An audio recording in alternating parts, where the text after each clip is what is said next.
We are back, and the Zwift Elite racing season starts right now with the Zwift World Series. We are kicking off the season today with the Zwift World Series race number 1, the Open Qualifier. Joining me today to cover all the action is Dave Toll. Yes, we are back, and what a season we have for you. The Zwift World Series is the newest and most exciting development we've seen in elite Zwift racing, with a regular season of epic races every 2 weeks, all leading into the season-ending championships, the Zwift Games in March 2025. That's right, Dave. The Zwift World Series will give both individuals and teams a chance to shine, as each race has its own open qualification pathway where any Zwifter has had a chance to become an elite racer. We are for sure going to see some new faces racing hard, as well as the regulars we have seen over the years in the virtual roads of Zwift since the elite racing launched with the KISS Super League in 2019. You might be wondering, what is the Zwift World Series? Well, let's take a look at the format and what's coming up over the next few months. The Zwift World Series kicks off with the open qualifiers for each race. These races are open to any Zwifter from any team who has completed the pre-verification process with no field size limits. All open qualifiers take place on the same course as the elite race, and for race 1, this is the new Richmond Loop Around route. The races will take on a scratch race format, with the top 26 placed riders progressing to the elite race in 2 weeks' time. Here they will join 24 Series Pass riders formed of 3 riders from 8 invited teams, who placed the highest in last year's Zwift Grand Prix, to make a total field size for the elite race of 50 riders. Series Pass riders do not need to go through any open qualifiers and can race all elite races in the Zwift World Series. In the elite race, there will be prize money at 2 preems, 1 sprint and 1 KOM, and further prize money for the top 10 finishers. For riders who represent a team, there will be points on offer for the team. That's based on their best performing top 3 riders. Teams can try and boost their chances for this classification by qualifying as many team members as possible through the open qualifiers. In the Zwift World Series elite races, new series passes are available for any riders that do not already have them, achievable for finishing in the top 10 or winning either preem. So any qualifier that performs well in the elite race can also punch their ticket to the rest of the series. There really is a lot at stake. Let's take a look at the overall series. There are a total of 5 individual races to look forward to, with 1 race each month between September and January. In addition to the prizes available per race, riders will also earn series points each event that count towards an overall classification. Race 1 in September will be in Richmond on the brand new Richmond Loop Around route. Race 2 in October will be in Watopia on the never before raced Peak Performance route. Race 3 in November will be in Yorkshire on the brand new Yorkshire Double Loops route. Race 4 in December will be in Macquarie Islands on the brand new Shisha Shakedown route. And wrapping up the series, the final race in January will be the epic Queen Stage, with a finish on top of the Radio Tower climb in Watopia on the Power to the Tower route.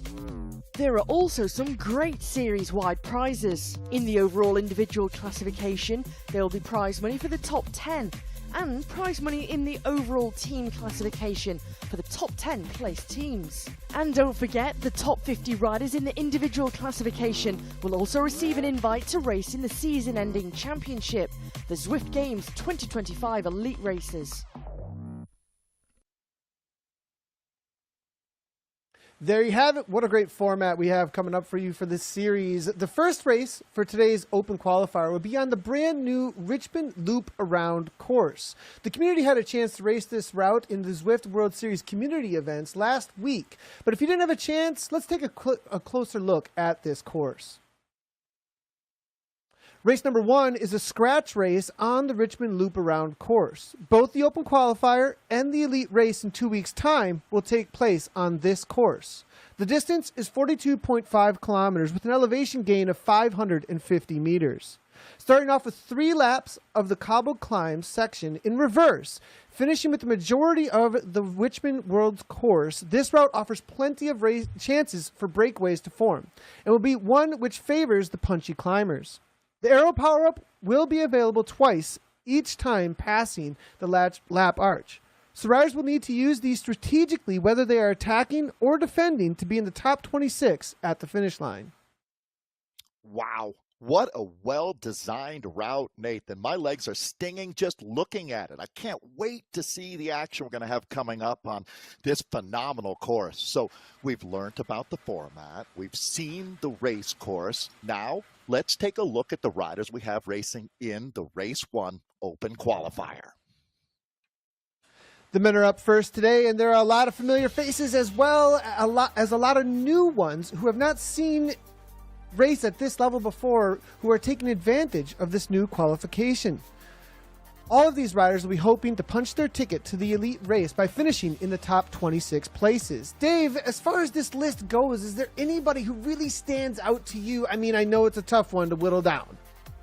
It really is, Nathan. I mean, I could give you a top 20 riders, but I don't think we've got time for that as everybody's champing at the bit to get out and racing. So let me quickly get to, first off, Neil Frayet. He has been on phenomenal form over the last couple of years. I'm anticipating a big ride. He'll be a difference maker, no doubt about it. The people's champion, Nathan, Ed Laverick, in this race. Ed truly has one of the largest followings in the sport, and I'm anticipating that he's a big part of today's storyline. And I'll jump right into my third choice. I mean, there really are. 10 riders could easily take this spot. So I'm just going to go with the Belgian Ruben Dant. That's a no-brainer for me to transfer into that group of 50 coming up 2 weeks from now, racing in our final. Who stands out to you? It really is quite a mix. You were saying riders coming out of the woodwork, established champions. Give me 3, Nathan. Yeah, as far as my favorites here for 3, Thomas Perrin coming from that next esports team. He definitely was a standout rider in the last year or so, especially on a course like this. It's punchy. He can climb really well. He also has a pretty good kick on him. I'll be watching out for Perrin to make it through. Nicky Hug, always a perennial. Watch out for Nicky Hug. Definitely somebody who knows how to finish on this course specifically. Somebody that we haven't seen in a while, though, that suddenly has appeared again in the esports world is going to be Gavin Dempster. That's a rider who has had plenty of results, but we're got to go back a couple of years since we've seen him even on a start list necessarily at this kind of a level. So now with the Zwift World Series showing up, it looks like some of the old schoolers coming back looking to try and throw down. One who I want to see, who calls himself a domestique for Team Turbo, Andrew Buffington. Got to make the everyman's man shout out there. Watch out for him. I know over the last year it's been his goal to become an elite esports racer. I hope we see better than a top 26 from him. It sounds like we're going to be jumping right down into the racing here with just a few seconds to go here. Dave, this is going to be fast and furious from the get-go. Yeah, so they're saying 1 minute from race headquarters, Nathan, so that gives me a chance. Zwift Academy finalist, another Belgian, Jasper Paradijns, stands out. Look at the number of Belgian flags that we have here. So these are really going to bolster their nation's chances later on. But right now, Nathan, who else? Some of the names you see potentially might not take the start here, as everybody right now is kind of looking around, taking some inventory. There's going to be a split early. I'm looking at Holden Comeau as well, Nathan. If it came down to a sprint, certainly one of the top riders in the sport. It'll be interesting if Holden can hold on, because if he can, now with that finish line, though, it's a tough one as there's a good climb coming into it. But if he can hold on and they let him, he's definitely one to watch out for. I have a feeling with the reality of the climb in this course, Holden is going to be trying to power through those climbs to hang on and eke his way in. That's just my opinion, though. Maybe he'll prove me wrong. It looks like we're heading right down into it, though, here with just a couple of seconds to go as we start on this brand new course. If you haven't seen it yet, this one starts fast and furious 3 times through these punchy climbs on the reverse. We're going to go right downhill as we look at Simon Nielsen right from the get-go here, as they're going to take a left-hand turn, another left-hand turn, downhill, and right on into a wall of a climb, Dave.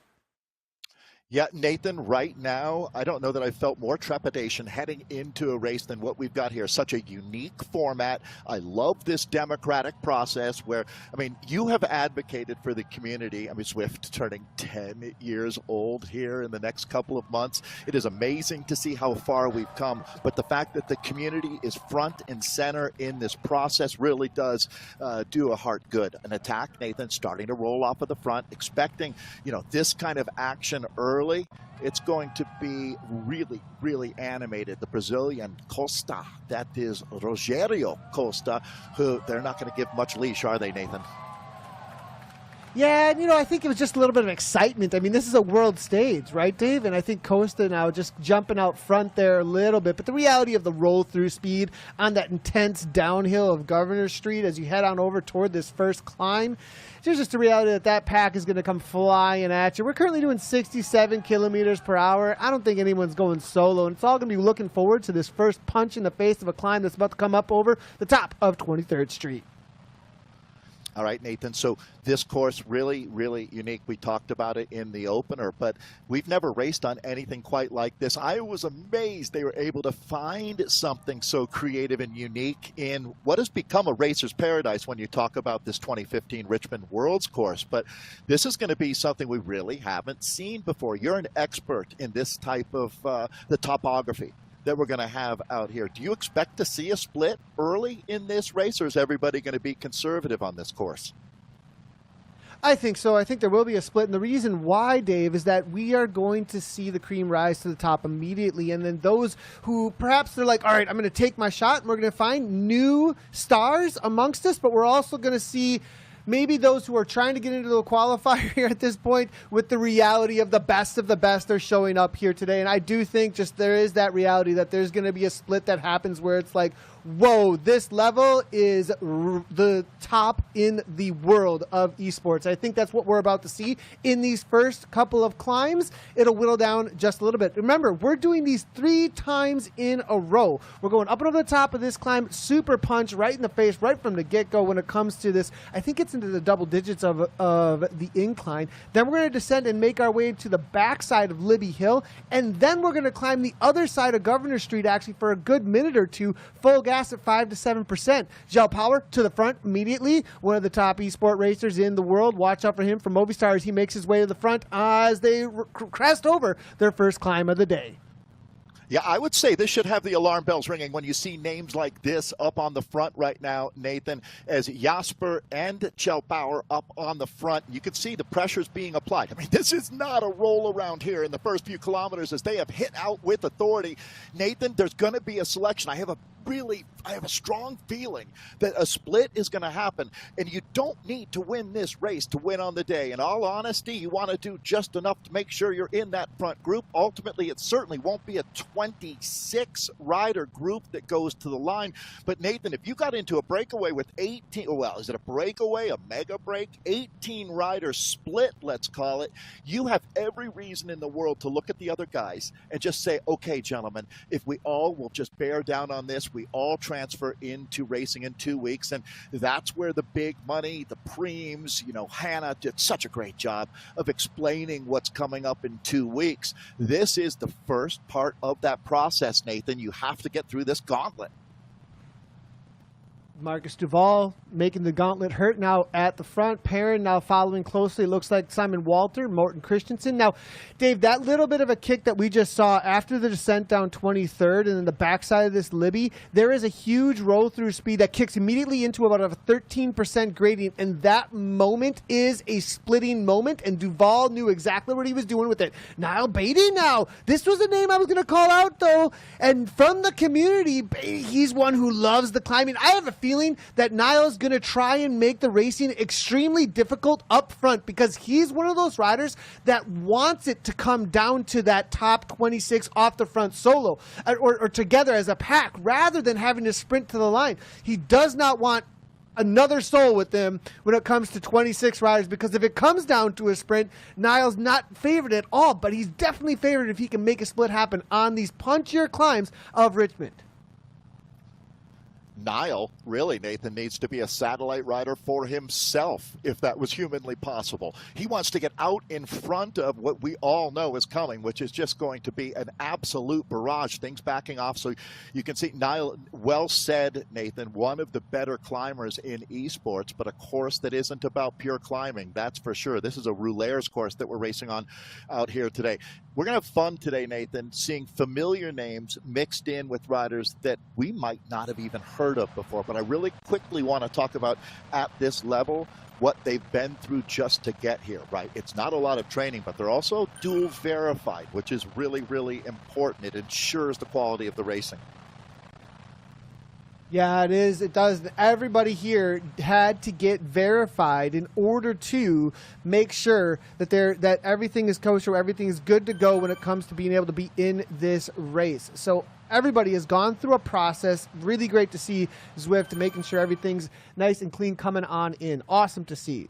Now, all together though here, Dave, as you can see, this lead group, not a whole, let's see here, there's been a couple of fallen off, but we're looking all the way down to about 74th place still. So still 74 riders in this group after 2 climbs. A few riders have fallen off the back. There are a couple of chase groups now at this point, but still plenty of riders here battling it out toward the front. Rogério Costa now again make it a little bit, now that's only at 3.5 watts per kilogram, maybe just making sure his placement as well. Remember, with the new draft dynamics, the new pack dynamics that are here in game, positioning does matter. You kind of have to push past riders now. You can't just go through riders with some power at this point. If a rider's doing more power than you got to fight them a little bit for a position in the pack, just like in real life. So perhaps Costa here making sure he's in a good position and not out of position when the climbing starts up that other side of Governor Street. So many times, Nathan, when you have a rider up in a breakaway, you'll hear a director talking about do work, that's fine, but don't do more work than the other guys in that group. And I feel like every rider in this pack right now feels like they're sort of in that position here. They all want to keep the speed high. They want to keep the tempo rolling. Though goes Perrin, one of your choices, rider to watch. So it is interesting, though, Nathan, these solo attacks. I mean, winning this race in a solo move, if you feel that good, I guess there's nothing wrong with that, is there? I mean, it's certainly going to be impressive, but also it's risk reward. If you put yourself out there in a monster solo attack early, this isn't an attack for the win. This is an attack to do some sorting out of the goods back in the storeroom. Right, Nathan? Wouldn't you agree with me on that? Perrin is really just trying to keep it honest. Yeah, I'd have to agree with that. You don't want to bring too many with you, right? Like, it's a little riskier if you've got a ton of bodies with you heading into those final laps, into those final meters and everything. So I think at this point, Perrin's looking to instigate something for some to come across. And I have a feeling that he's so confident in his ability to just throw down a solid threshold. I mean, at 358 watts right now, we're seeing 173 is still a pretty high heart rate here. Yep. Loving the new Next kit. Look at that kit on the left-hand side. In real life, they've lightened it up a little bit. This is good to see. They're definitely coming in to the season prepared. As you can see, it looking good, feeling good. It looks like off the front, 6.5 watts per kilogram. This man is hauling, but they're about to make this climb, and I think this is just to instigate for some to come across and form a lead group rather than maybe go solo the entire time.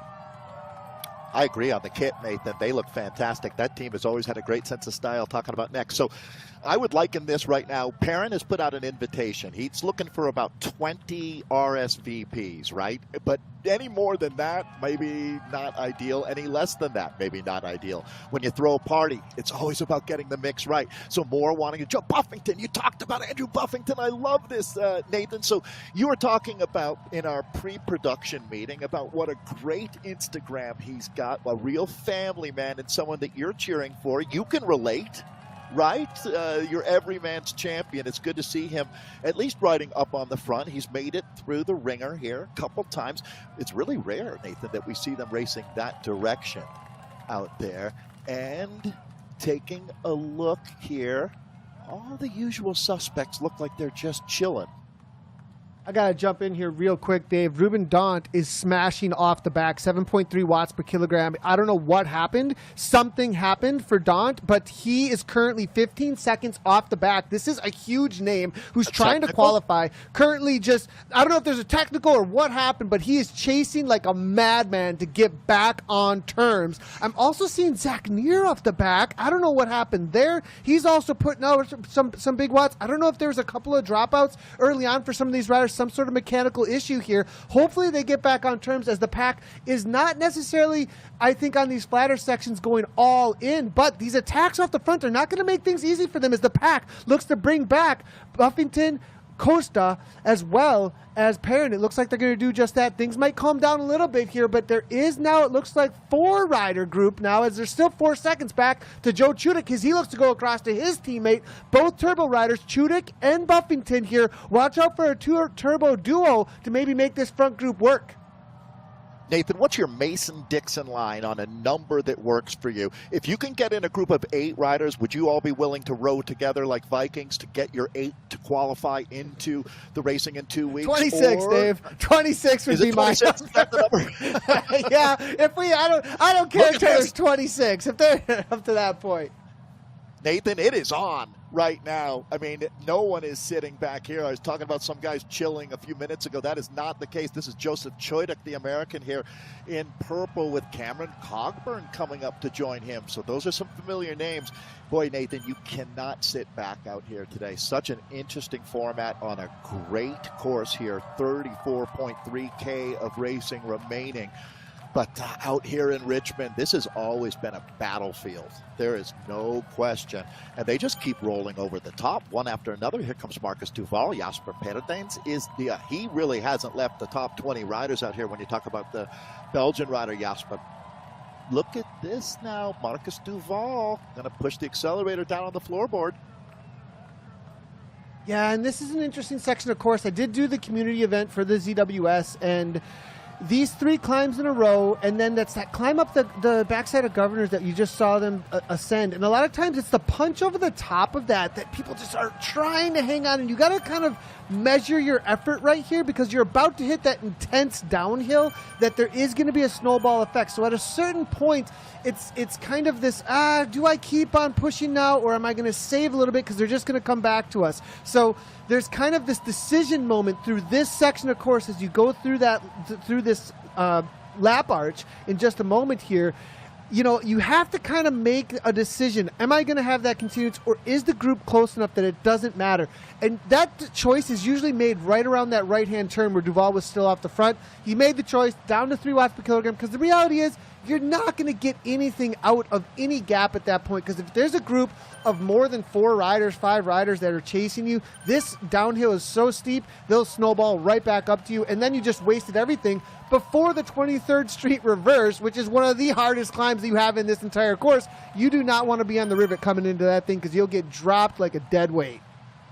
Yeah, very well said, Nathan. Taking a look at the group, some new names. Mason Roca, the former professional basketball player in, I believe it was Europe that he played, maybe even Greece, but certainly a guy who we haven't seen all that much at this level here.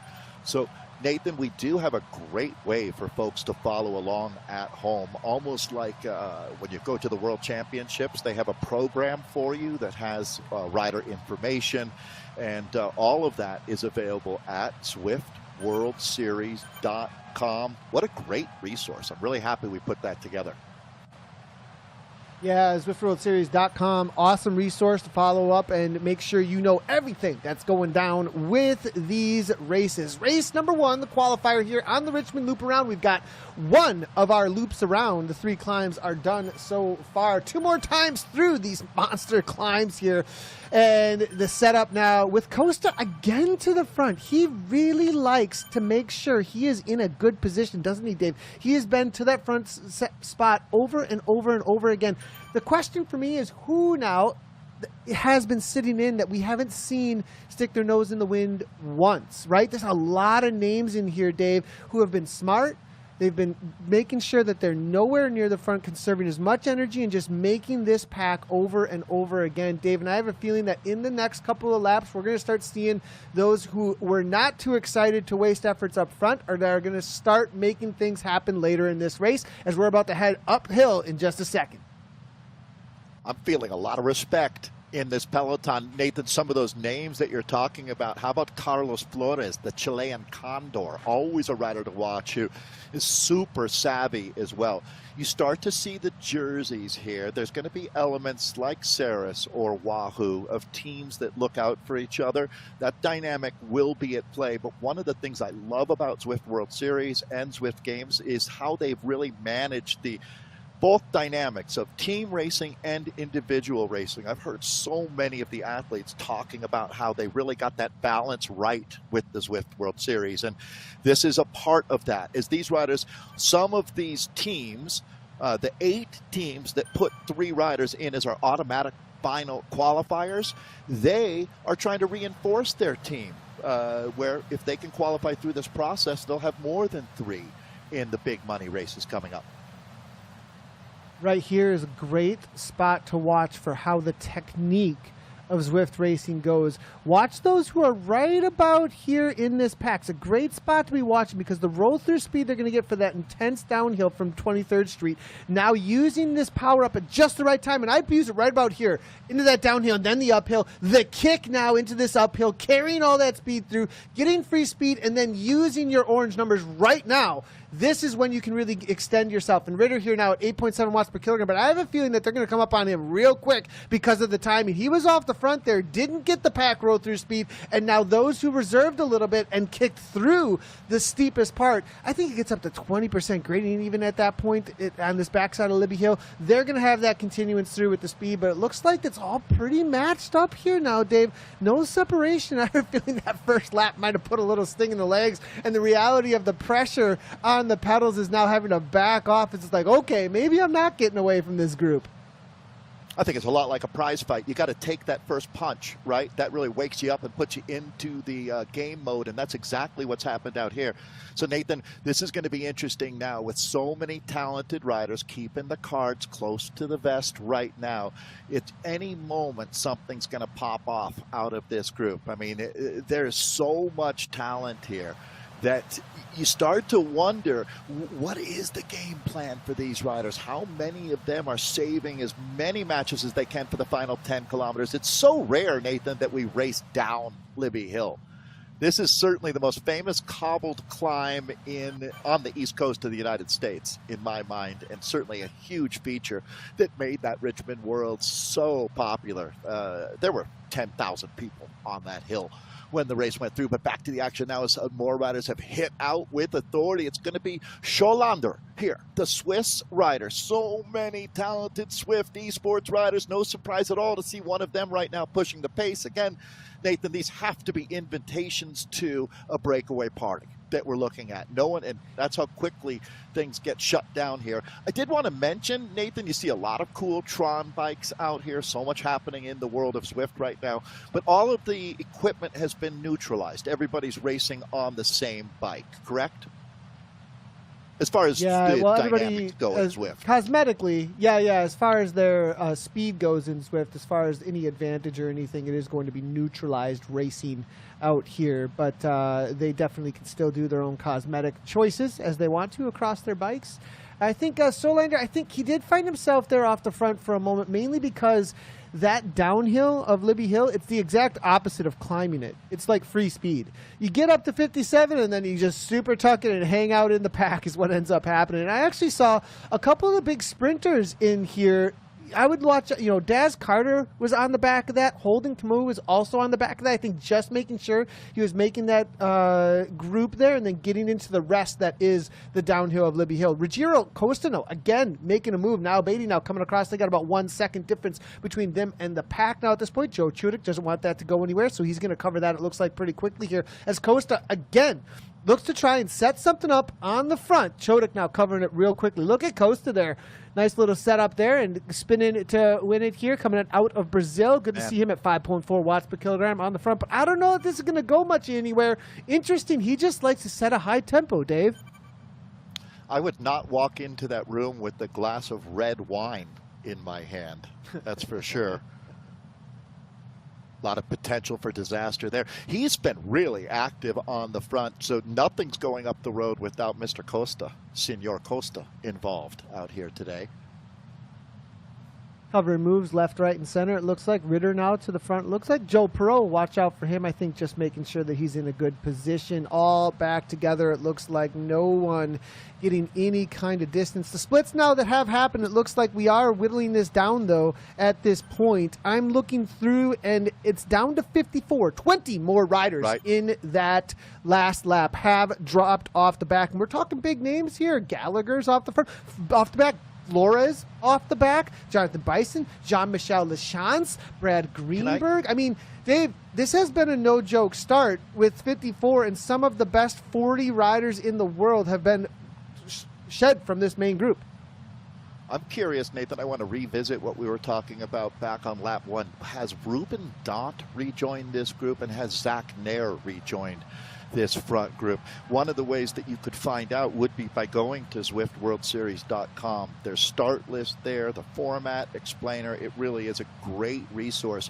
But Nathan, you caught that earlier. Two of the bigger names that we've got in this race. Very surprising to hear. Now, a lot of things can happen as we roll out as they spawn from the start pen. But I am not seeing Ruben in this group. I would love for you to correct me, though, Nathan. No, you're 100% right there. Ruben, he gave a solid chase. He got within 15 seconds, but the moment that they hit this climb the first time, it was all said and done because it was lights out. Watts went to 7 to 8 watts per kilogram to close it down to that attack that took place with Buffington and Joe Chudik going across the pair in that last lap. But now to the front, Joe Lewis. Good to see BL13 here in the yellow kit. They're always an awesome community team, and they made their name at the top level of esports in this last couple of years, and it's great to see BL13 showing up again and making moves. Lewis now at 6.3 watts per kilogram. That's 474 watts for him as he starts to push the pace up the backside of this governor reverse.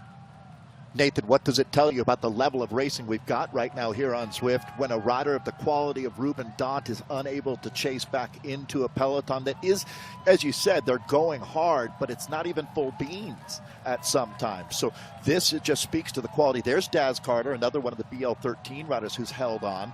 Another very popular rider in this field, but let's go back to the front of the bike race. This is the Vanguard, and man, some big watts being thrown down. Wattage Cottage alert. Arne Jacobs, the Dutch rider here, Nathan, is going to string this one out. This is what I'm talking about. At any moment, they're going to split this field. You just don't know if it's going to be 10 seconds from now or 10 minutes from now or in the last K. But wow. All right, so Aero Power Up. We should talk about, I know you did already, but the Aero Power Up is what's being distributed out here. Interesting use of it right there. Just tells me that Joe Choidik is all in here. This is a great chess move, actually. You think about bike racing in chess moves. It's about this move that'll affect 5 moves from now. This is the moment you have to press the pace if you're the kind of rider that Joe Chudik is. He's a great 5 to 20 minute power type of a rider, and what he wants to do is set the group up to have a little bit of a split up and over the top of here, have continuance over the top of this governor, and then have a group that's going downhill that the other side of governor after they go through that lap banner, heading into those climbs so that they can then split it again into those climbs. This is about setting up for the climbs to come with a group that's off the front, making sure that it's not all just calmed down when they're going downhill and everybody's resting so everybody can just set up. He's trying to actually make moves now that affect moves about 5 minutes from now. That's what this is really about. And Chudik, can he make that happen? Is it going to split the group at all? And will there be continuance over the top? Now Beatty doing just that, using that Aero Power Up now and going right into the playbook of Turbo here at this point. Can they make the split happen though? Well, Nathan, I think one thing that we're seeing out here, and I love it, is that these guys are ensuring that nobody gets a free ride out here today. Everybody's going to have to pay full fare. And Niall back at it now. Boy, this is a great example of you do the work and it pays off, as Niall is now riding at the front end of a monster race like this. Joe Perot, now that would have me very concerned, Nathan, as the Belgian rider here, one of the big names in our field, and he's taking a big dig right now. Not huge, but big enough that we'll see who wants to respond. Yeah, Perot here with the continuance through here, and he's deciding that he's in. Richard Berry slows it down at the front there now. It looks like 3.4 watts per kilogram for Berry. It's out to 2 seconds, but I think this is coming right back. We were talking about this earlier on the last lap. I'm not sure that this is going to get him a whole lot of distance. The question is, how high can he get the speed into the down here in just a moment? Because at 4.3 watts per, see, now he's backing off because it's like, look, 3 seconds is going to get eaten in a moment. Nobody came across with it. I think he was actually hoping to instigate some other riders to come across. Everybody's heart rates are through the roof after that climb. Will anybody come across and start getting a roll through over and over again? Because you got to do 70 kilometers per hour on this downhill into Super Tuck over and over again to actually get away from a pack that's definitely doing at least 65 to 70 kilometers per hour. So a solo rider, you're going to hit 57 and then try to rest. And so that's not going to look for the, that's not going to get you that snowball that you actually need. He's continuing on, though, out to 6 seconds. Let's see how quickly that 6 seconds gets eaten into and whether or not this energy expenditure going into the reverse 23rd is going to pay off for him or not. You know, Nathan, I'm going to have to ask this question. I think now's an appropriate time. How much do you have to adjust your strategy, knowing that it's not about winning this race, it's about being in the top 26? I mean, it really changes all of the dynamics. But again, some riders race to win. It's sort of built into their DNA. Is that something that we should factor in? That even though they know that they only have to be the top 26, a guy like Joe Perot wants to win the bike race here today as well, put an exclamation point on it just for personal pride? I like safety in results, Dave. So for me personally, I'm like, if I could be off the front and not have to, like, let me just eliminate all anxiety about number 26. If I'm number 1, that's all gone, and I'm relaxed, right? If you can get into a relaxed state and throw down the power that you need to, and you're being chased and you have that chase coming after you, and you can just use that to put the power into the pedals, it actually brings relief to your experience a little bit.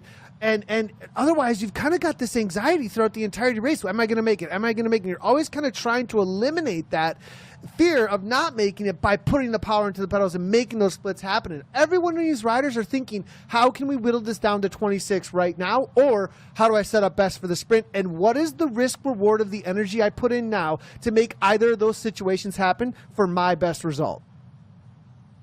I completely agree, Nathan. I think what Joe is really doing is putting out a solid, why don't you come across? If you think you're one of the 10 strongest riders here, come join me and let's go ahead and do. So, Nathan, sometimes you can hedge a bet, right? Where you bet on yourself, but what I'd rather bet on is 10 of us doing this.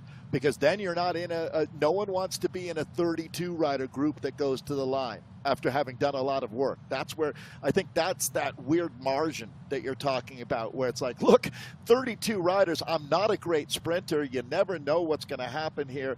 This is a good scenario. Now they're starting to come across. This is going to be Thomas Perrin, another very, very strong rider. He's been up the front earlier today. 12.7, Dave. 12.7, Dave. Sorry, but we haven't seen that on this climb yet. That was full gas. That was 4 watts per kilogram, higher than any other rider on that climb throughout. He went across the Perot. They've got 3 seconds. The question is, again, roll through on this downhill. Will they hold on to it?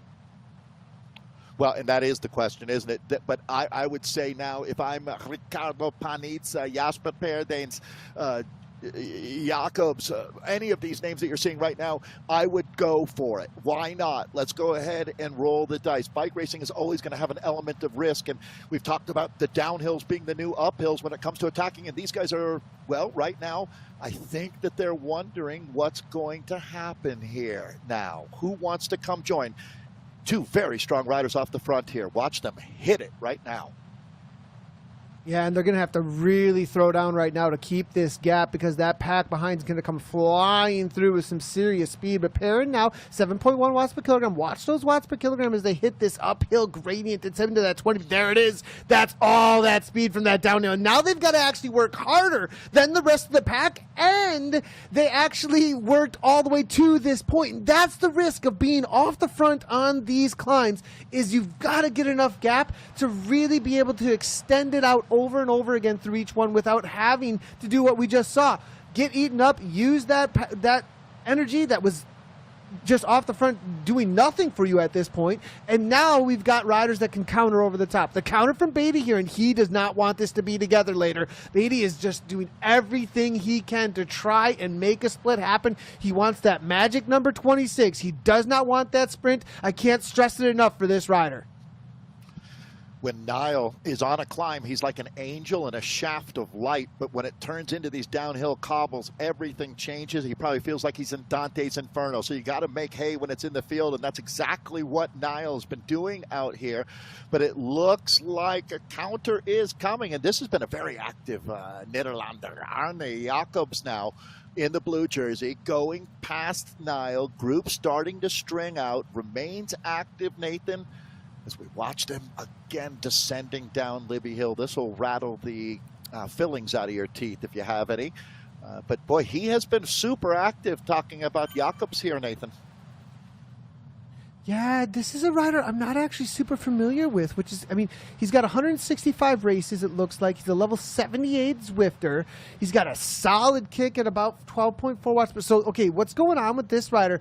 12.4 watt per kilogram, that's the best sprint I'm seeing from him. Now, maybe we don't have one registered, but I mean, with 164 5 races, you'd think you would.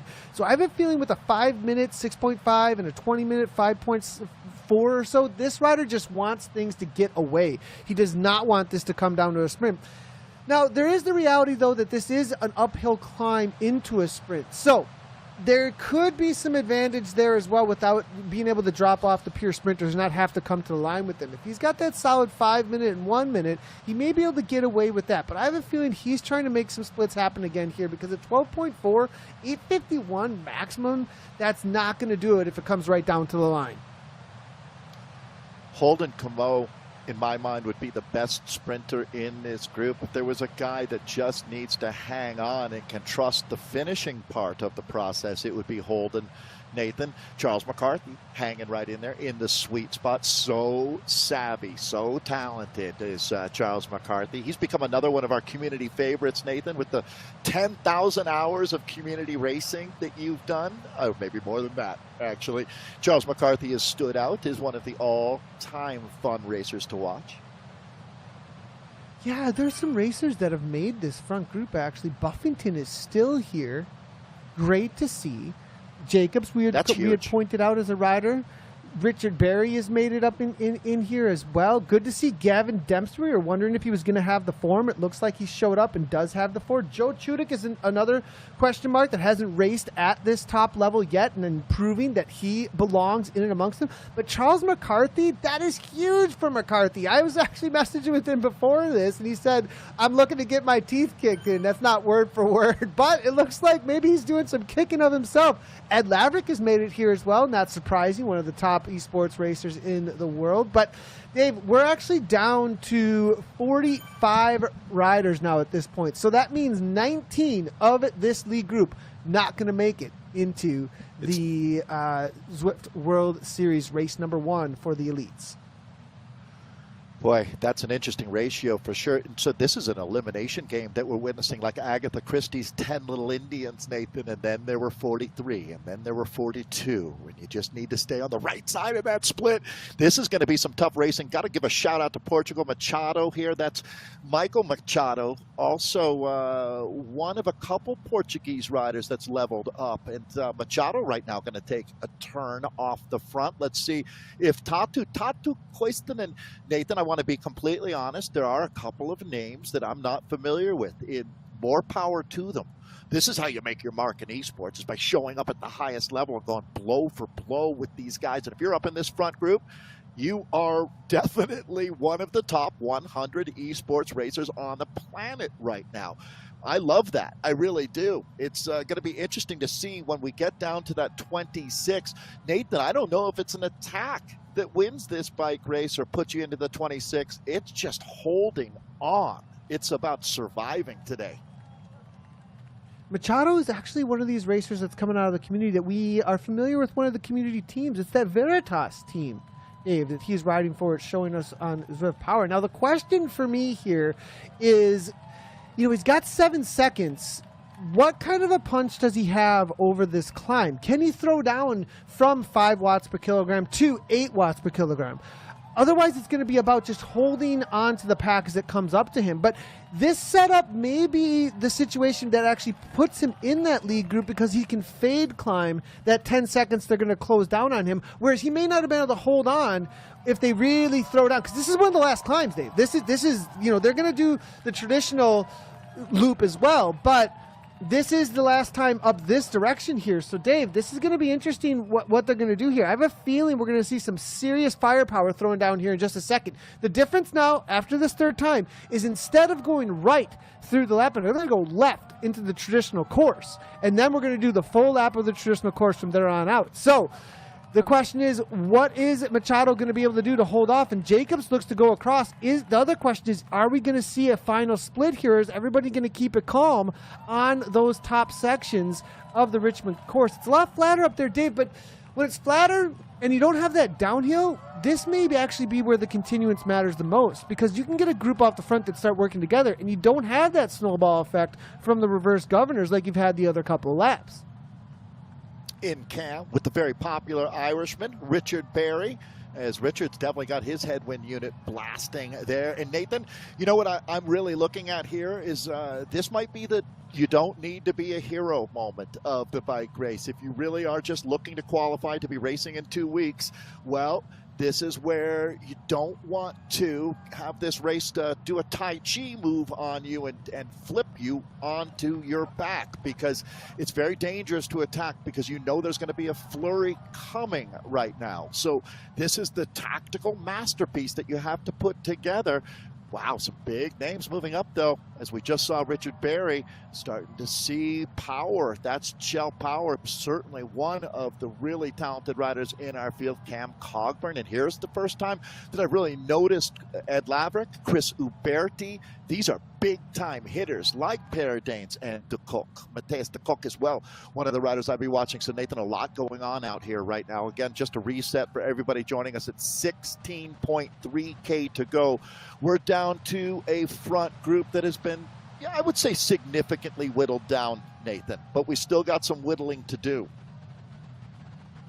So what we just had happening there were two off the front for just a moment. Arnie Jacobs and Richard Berry trying to make a move as a chase group to try and bring back Machado, or at least get involved with him. 7 seconds has been brought back down to Machado. At one point, though, they had about 3 or 4 seconds and almost had a gap there that was going to be let go, but it looks like now over the top of this, there's some serious firepower now looking to go across to Machado. That's going to be Cameron Cogburn looking to close it down at 6.0 watts per kilogram or so, 454 watts. Chudik now going as well. It looks like holding on to the wheel, and it looks like Adrian Legithran now as well. Ed Laverick now on the front, maybe looking to go. No, he goes down to 1.6. He's not making a chase. So now we've got 3 with a couple of meters. Nobody in sight just yet, so nobody getting a draft. And I think this may be a splitting moment as some are now letting the wheels go here, Dave, either trusting or just unable to close things down. People know that this is one of the moments, race-making moment right now as Chota goes to the front again, 6.3. Well, as ELO said, time to hold on tight, because this will be a moment. You know, you can't play around. 15.4K to go. Machado has been exceptional, but here comes the cavalry. Joe Choitek bringing them through. Nathan, I would be very concerned if I was sitting in the back third of this group that a split is going to happen, and that back third is absolutely the danger zone as they bury the accelerator down on the floorboard, and I expect they're going to duct tape it here for the rest of this race. A 5-rider split going clear. The gaps are small, but these could balloon very, very quickly. Boy, look at the quality of riders sitting up in the front of that chase right now, Nathan. Everybody realizes this is a big, big moment here. They're about to take a right-hand turn into a little bit of cobbles here in just a second. And it's cobbled actually all the way until they hit the sprint arch. There's no sprint points or anything like that, but that's the next kind of marker out on course to be looking for. This is a little bit of an uphill grind after all of those attacks. Maybe a moment that somebody could counter into the cobbled section up here on the flatter sections. I was holding on actually to a rider's wheel who full gas attacked me at 6 watts per kilogram actually through this entire section, and I just held on for dear life in the community event for the ZWS, and it looks like Ed Laverick is looking to do exactly that as he goes up and over the top at 8.6 watts per kilogram. This is exactly what Laverick needs to do. He does not want to come to the line over the top of that Governor's Street climb actually into a sprint with 26 riders. He wants to split this and make a group off the front, secure his ticket, because that's the kind of rider he is. He loves the threshold, and he goes right to 7.6, 4 seconds. Will anybody come across? Now Laverick is going Ed mode. Well, here we go. You know, this man is not an esports racer. He is a lifestyle, and Ed Laverick is going to make a huge difference here. So let's see what's happening behind him. Gap going out as Alessandro Poli going to try to get across here. So the French rider looks like he wants to get in on this Laverick movement, going out and out even more. Nathan, I tell you the truth, I let this sail. I'm not going to chase. No way am I going to chase Ed Laverick right now. Why would you want to? Talk tactics with me, Nathan. If you're back in that group, there's still 24 spots of the 26 in this group. I don't know that I want to risk my shot in 26 to bring back Laverick right now. That ship for me sailed. That's a really good point, Dave. Is how much do you risk and how much confidence? Yeah, how much confidence do you have for the finish? If you have a lot of confidence for the finish, if you know you got a lot of the tank and you can sprint over the top of that coverage, if you're feeling good, then why do it? Risk it, risk it and know that you can not waste that energy because you have a feeling that Laverick, he may make it, he might come back. And if you throw down like Poli did here, now he's on terms and now the cards are on the table. You're waiting, and you're not even at the river or the turn yet at this point. You've just got at the flap, and at this point, there's a lot of cards being held behind now at this point. So they're all in, and they've got to continue on at this point. It looks like Poli doesn't have a lot to pull through. Cameron Cogburn now coming across. Now, when you get 3 or 4 riders of this level, though, I mean, things become a little different. So Alessandro Poli has no reason to pull through. Once he gets on that wheel of Ed Laverick, that really for him is a moment to just take some personal inventory. Ed Laverick right now, they say he's breathing through his nose. He's breathing through one nostril right now, Nathan. That's how good Laverick is. I mean, this is really quite a ride. I'm surprised to see Alessandro Poli rolling by now. He must be feeling exceptional. Laverick pulling the pin for a moment. Wow, what a phenomenal race we are witnessing here now, Nathan. Coming up on 12.5K of racing remaining, 26 riders will punch their ticket into the big show. Same course 2 weeks from now. Oh, boy, 3 riders together. Nathan, this is really going back and forth here. But it does look to me like that front group is going to come back into this field. Or another rider attacking to go across, and that should be Richard Berry, I believe. Richard Berry, 8 watts per kilogram into those orange numbers, as you can see, making his way across now with the counterattack. Joe Chudik continues to be the aggressor over and over again. It's going to be Chudik, Arnie, Jacobs, and Poli now off the front with about 1 second. 4 riders now starting to form a group. Can they get some continuous? They all start looking at each other, though. You see that, Dave? The calm. They got to do 6 or 7 here at this point, but I don't know if anybody even has that in the legs as they look forward to the downhill on Governor Street in a moment. Actually, it's a couple of K out at this point, but I think that's the next point of interest on course is can we get the question mark in your head at this point as a racer who knows this course is how much of a gap can we get to the downhill of Governors, and then can we hold on to enough speed to hold off the pack as they come down that reverse Governors. We'll see if that happens, and then you set up for Libby Hill. So the question is, can we get a gap? Is it worth it now at this point? It doesn't look like anybody's thinking that they can. It did put some hurt in the legs, though. Look at all the riders just trying to get back on terms. I think that might be holding Camus there in the Star Snow Pins on the left-hand side with the pink.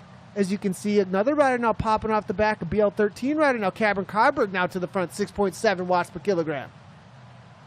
Holden is one of the few riders that could feel safe if it is 38 going to the line, that he would have a sprint, one of the best sprinters in the history of esports. Boy, the whittling process, though, Cameron Cogburn, that's a teammate of Holden. Is he going to be advisable, or would you advise him, Nathan, to back off because he doesn't want to put Holden under pressure, or does it even matter? Yeah, I think at this point, you're doing your own race, Holden, I think at this point is sitting in.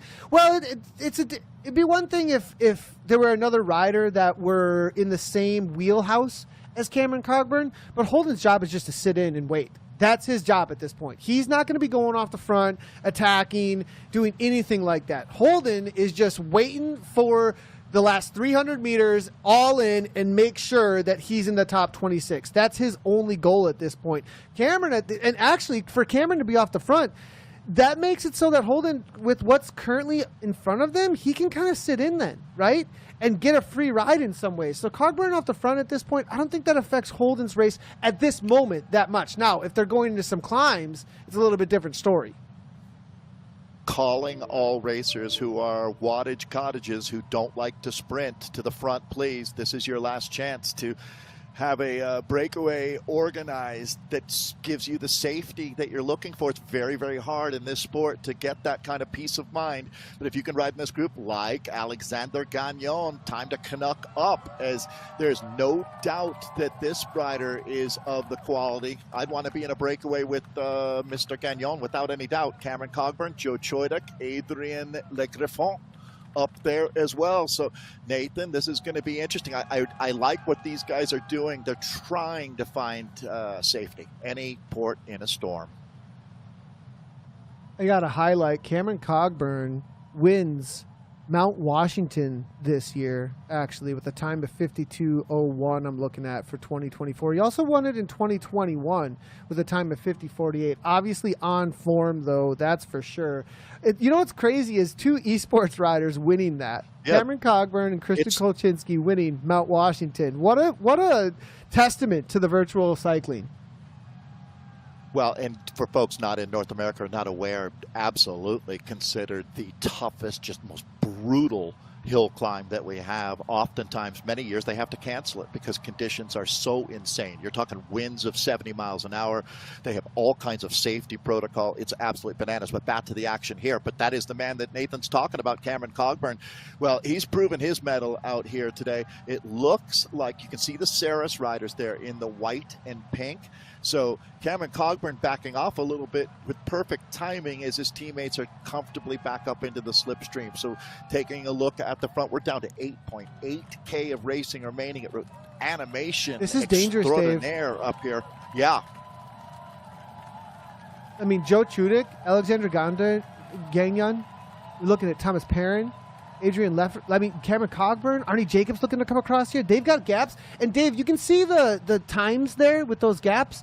Those are not a pack. Those are all slightly separated riders trying to get on terms with the reality of 6.7 watts per kilogram going off the front, 47 kilometers per hour. That's no slow poke here at this point into a downhill. And they've got enough riders to start snowballing as fast as a group. And this is danger. This could make it to the line. You've got enough riders here at this point. They've got to go all in and commit, though. Will they be willing to commit to work together? Well, and so for Ceres, this is perfect, right? They're playing both sides of the card. They've got one rider, Cameron Cogburn, up in this group, and they've got a couple of riders ready to sprint back in the chase, and they won't be chasing down their own teammate. So again, to set the table for you, at 8K of racing remaining, our men now, there's 26 spots that qualify. Nathan, to be honest, there's really no difference once they print your ticket between winning and 26th place. Obviously, nobody wants to be hanging around 20 on down, as it's just way too risky down there. But this is going to be interesting. I have a feeling that this group might stay away at this point. Nathan, a few riders trying to bridge, like Joel Lewis here out of the United Kingdom.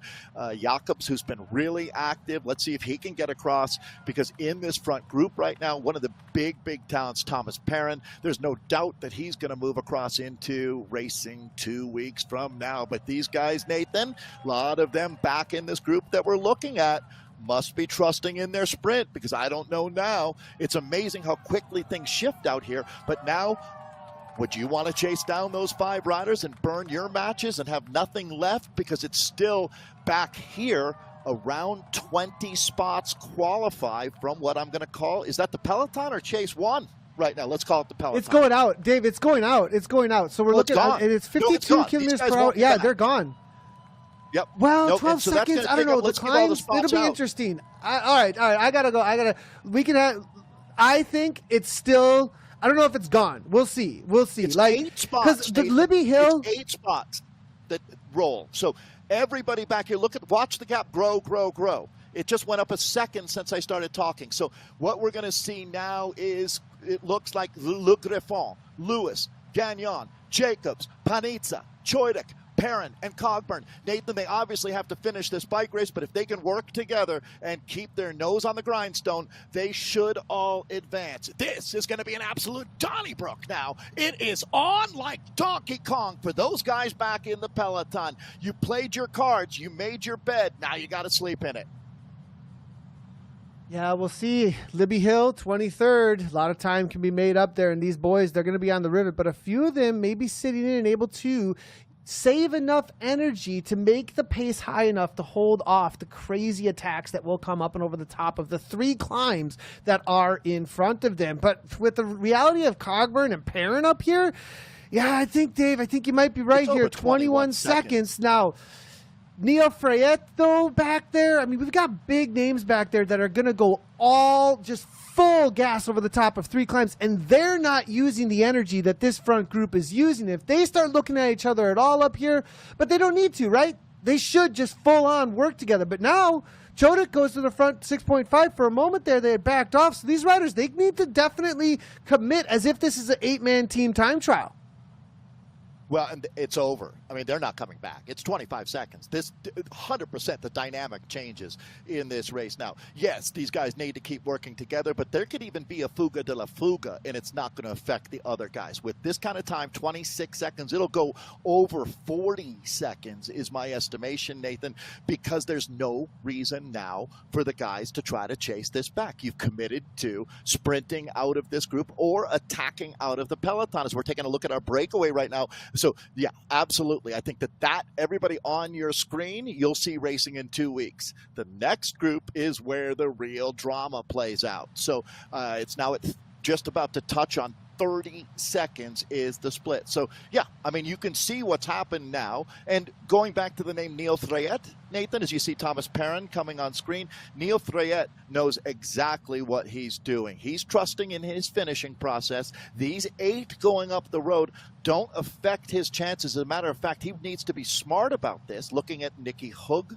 as well, as they need to not overcommit. It's not my circus. It's not my clowns. They can go.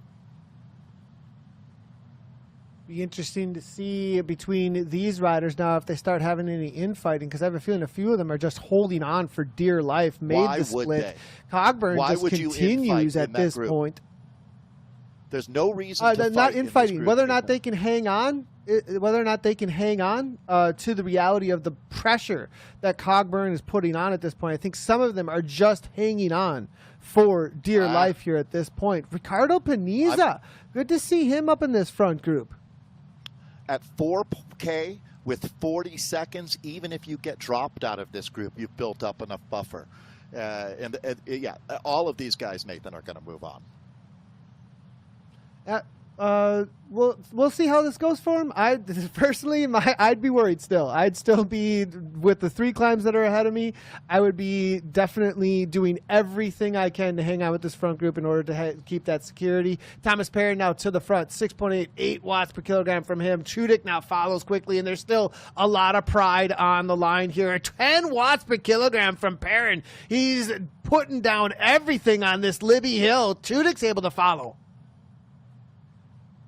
All right, so they looks like the fuga de la fuga is going to happen now, is splitting in this front group. But again, we'll see if these guys have built up enough buffer or not as they go back up Libby Hill now. So what a great course this has been. Thomas Perrin, one of the just gold standard of riders in this group, looking really, really good. It's going to be Joe Choidik and Adrien Le Griffon. There's a name coming out of the woodwork here, not only riding well, but riding up in the split that's come out of that breakaway. So really now the 5 riders back in group 2 just need to bear down on this, just keep pulling through and working as they still are holding on to, after the trip up Libby Hill, Nathan, more to, I don't know when you'll become comfortable, but I feel really good about all their chances here at 45 seconds at 3K to go.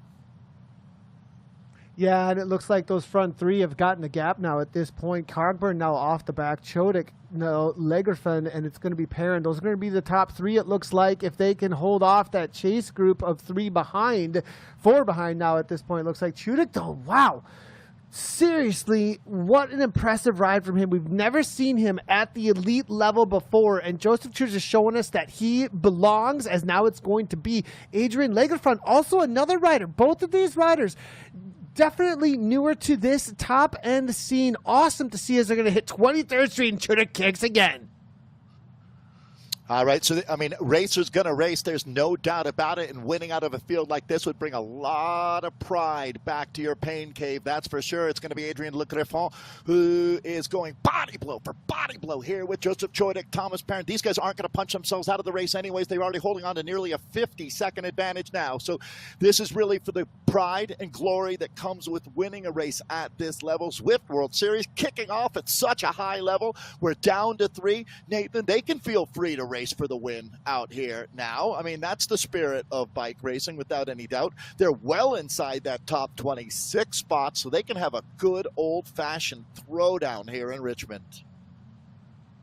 Yeah, and they definitely broke the pack behind. You're 100% correct there, Dave. Totally comfortable at this point, as you can see, with 50 seconds. Dempster now behind, kicking it looks like for those climbs, but it's going to be Perrin now into the Super Tuck, Chudik and Lagerfund. Those are your top 3. The chase behind 8 seconds. Don't have to worry about them now at this point, though. I have a feeling, unless they start playing some games, it's going to be these 3 to the line. The chasers, it's going to be Hunter Jacobs, it's going to be Cogburn, it's going to be Lewis Gagnon and Paniza, but they don't got to worry as well. All they have to do is work together and hold off that main group behind, and I think they're secure as well. So Dave, you were 100% correct. They broke that pack behind. The strongest men are going to win out here today. Yeah, and what a group this is on Adrian Le Griffon, Le Gryffindor, they're calling him now. That's a good nickname. Joe Choidik and Thomas Perrin in this front group. So the 3 Musketeers charging into the finish. 1.2K to go. Nathan, I don't know. Will Ricardo Panizza come back up? It doesn't even, to be honest. Sure, there's the pride element, but Ricardo's got to be feeling really great. Alexander Gagnon having a phenomenal ride. So these are the riders that have basically punched their ticket. Taking a look, though, that peloton, Nathan, it's going to get dicey back there. There's going to be some attacks, I would think, but we're inside of 1K to go. Nathan, what a race we witnessed, and we're still only halfway home, or not even halfway home. We've got the women's main event to look forward to. Ricardo Paniza looking to come across 6 watts per kilogram here. Now 6.6 watts per kilogram actually coming in. Cogburn now coming across as well. This is all for the pride of the win, but Chudik now to the front again. 7.2 watts per kilogram looking to hold off the Italian Ricardo. It's neck and neck though between the Frenchman, Le Gryffindor, we're calling him, it looks like, and Chudik now. Those two now breaking Perrin. That is a big ask now to break Thomas Perrin. Hardly ever seen before, but it's Chudik versus Le Griffin to the line, it looks like, unless Perrin can get back on terms. Wow. Down to 2. Battle Royale here in Richmond. All right, Nathan, we talked about Joe Choidik and the questions around Joe. Well, he certainly answered those. He's in fuego right now. I love the fact that the Le Gryffindor, Adrian, here, ready to clash swords. So, Nathan, a 2. Oh, back to 3. Here's Thomas Perrin, and Thomas Perrin is coming through like a hot knife through butter right now. So, Perrin reinserts himself into the conversation. It's going to be a 3-router kick for the win here.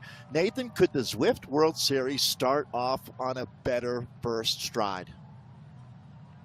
First to go is going to win it, I think, here, Dave, as everybody's just waiting, and nobody's going first. I have a feeling it's the one to go first. There's the arrow power up from Joe Chudik. Chudik's going to win it. No problem, I think, because the reality is he jumped way before 15 watts per kilogram with an arrow power up into almost 60 kilometers per hour, showing that Team Turbo belongs. Takes the W out here. But, Dave, we still have 26 places to decide out here. As Cogburn going to take the next ones. And I think these riders, Dave, they're securing their ticket, they're secured their spot, and I have a feeling it's going to be more about what's happening with this pack behind.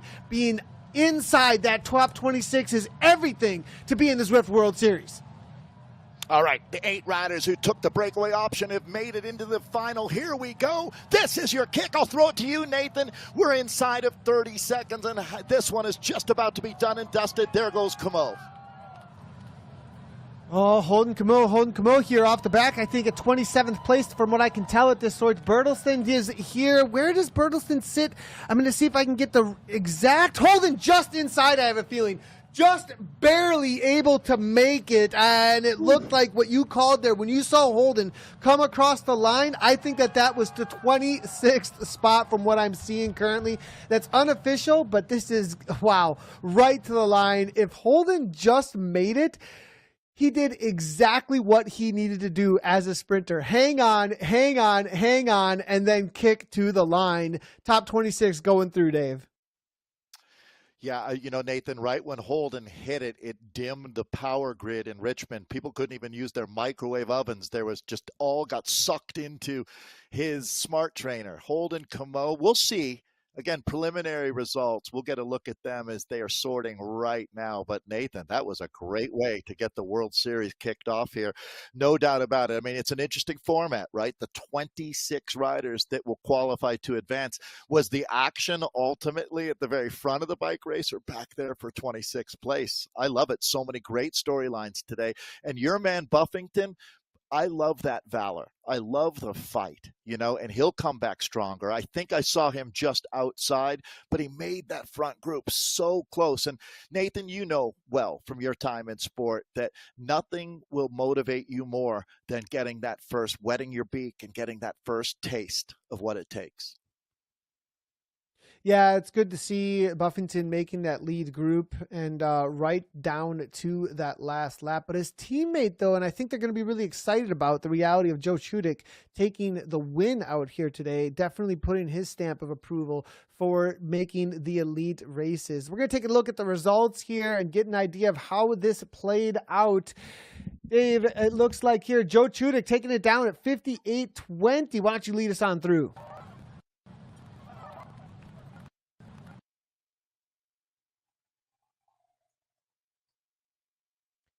Joe Chudik, it looks like, and it's going to be Adrian Legriffon, followed up by Thomas Perrin in third place. It's going to be Alexandra Gagnon now 12 seconds back. That was that chase group, followed up by Cameron Cogburn. Ricardo Paniza fades back to sixth. It's going to be Arnie Jacobs, about 6 seconds back from that group in seventh place. Joe Lewis in eighth. It's going to be Johannes Kiting there in ninth place. Matt Buster rounding out your top 10, but we're going all the way down to 26th for the qualifications. Nikki Hug, 37 seconds back in 11th place. It's going to be Joe Perot, followed up by Marcus Duval. Junsei Honda, it's going to be Zhao Power, Neil Freyet, Jasper Perrins, Richard Berry, Matthew DeCock, Mark Santo. A lot of new names out here, that's for sure. As far as those making their way into the elite rank, it's going to be interesting to see who the new stars are going to be. And it's going to be this next page. This is the big question mark for a lot of the riders as we're looking for Andy Nichols, Tatu Kostanen, Rasmus Bertelston, and it's going to be Ed Laverick, Gavin Dempster, and Holden Camus are going to make it through for your top 26 for the queue, making their way through for the qualification. Simon Walter, Niall Beatty, and Alessandro Poli, Moritz Ritter just outside. Oh, Niall, he tried, Dave, over and over again, didn't he, to try and make that break, because it was exactly what he did not wanted, a jump to the line. Yeah, and he made an effort to try to whittle that group down, so it wasn't for a lack of trying out there for Niall. And it shows you the level that we witnessed out here as well, that Holden Camo still had to sprint for 26th place out of that group. So, wow, phenomenal action out here. And don't go anywhere. We've got the women coming up. Yeah, and I think this course definitely played into the hands of a breakaway. We saw plenty of attacks go and go and go. And I think the reality of this course is that it was able to just make things hard enough that you could eventually form that break. And Dave, I don't know, that moment when Cogburn really pressed the gas on those top end flat sections of the Richmond course, do you think that they would just people just weren't able to respond? Is what it seemed like to me. I think that the race was just that hard that they sat up and said enough is enough. Well, yeah, I mean, when you look at it, again, being smart about this, there was no reason to chase him back. If it was going to blow you up to chase back Cogburn and take you out of the qualifying group, you really played your cards wrong. You have to work with what you have and understand what your priorities are. Priority number one is making the top 26. So chasing back Cogburn would have been pretty low on my priority list. Yeah, and I have to say, Joe Chudik, one of the most aggressive riders out there today, also taking the win. We saw him on the attack over and over and over again. Cameron, on the other hand, he had waited until a little bit later in the race to really play his cards. Perrin, we saw him very early on the attack, first time through those first three climbs after going down Libby Hill, went off the front a little bit. So he was also an instigator. Those who really wanted to make those moves happen, who went over and over again, they were rewarded. So a little bit of a look there for those who are trying to get involved in the ZWS community races. It is something that, you can pay attention to how these racers race these races to figure out how do you best take on a Zwift race at this level.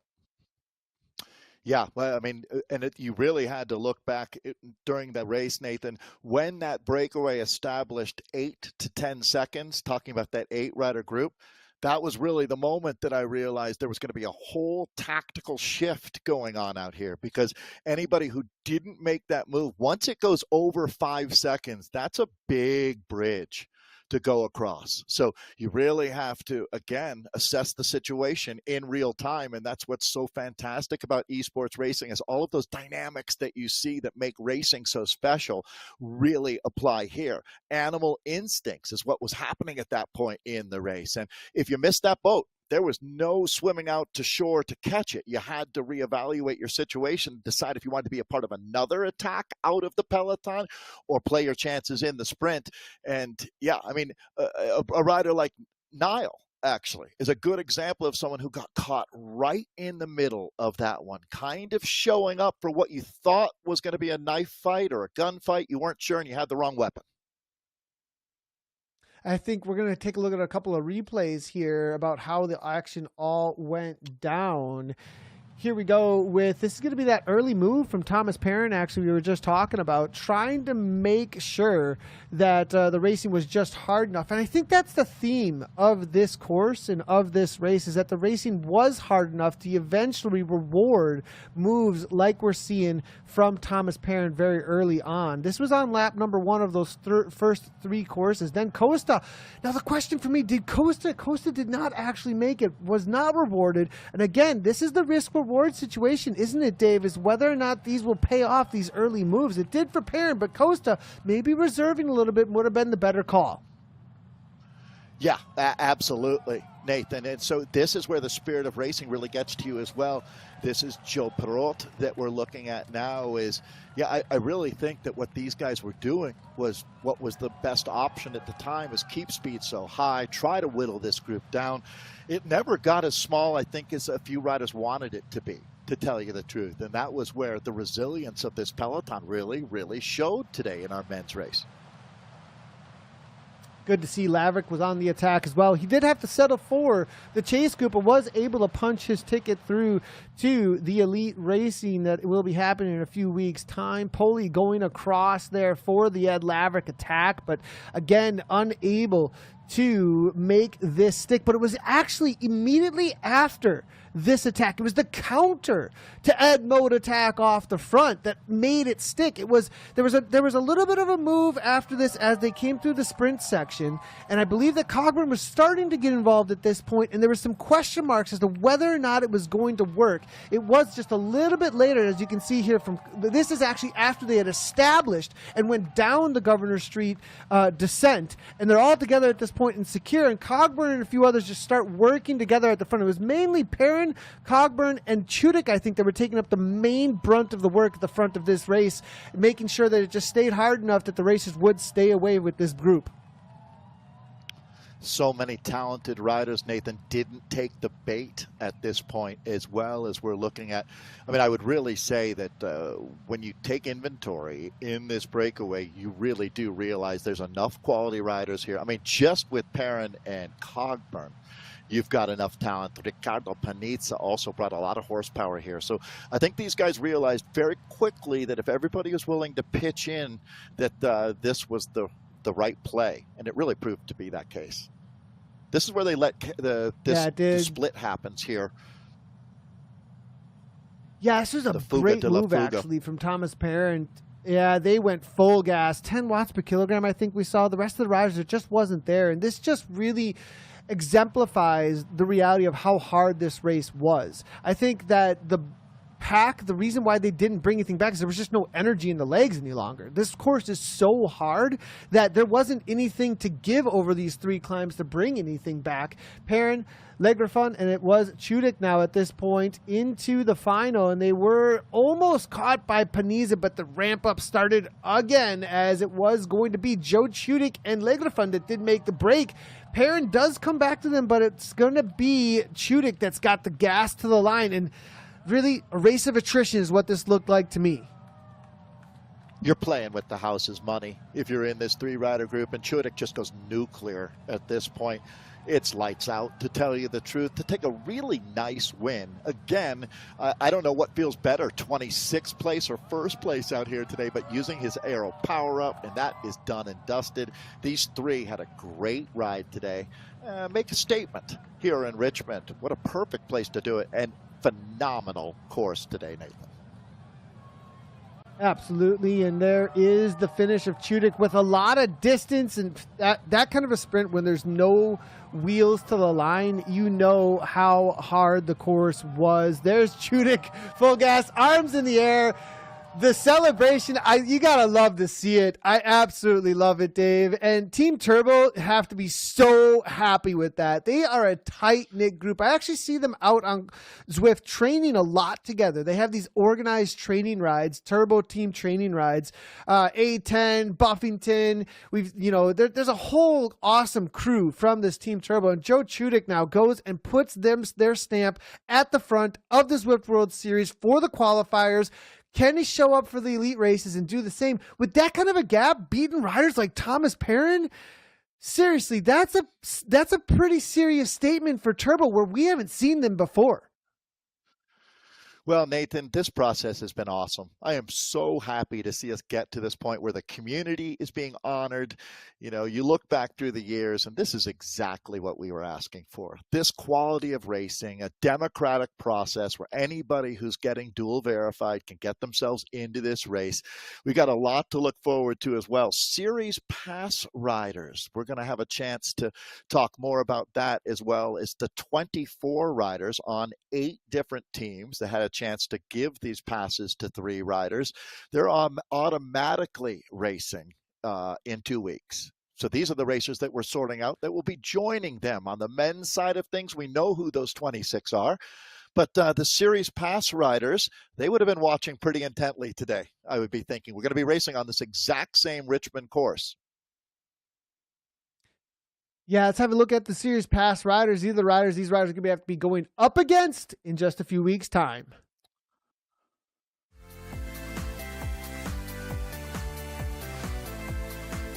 Hello, my name is Matthias de Rose. I'm Olivier Simus.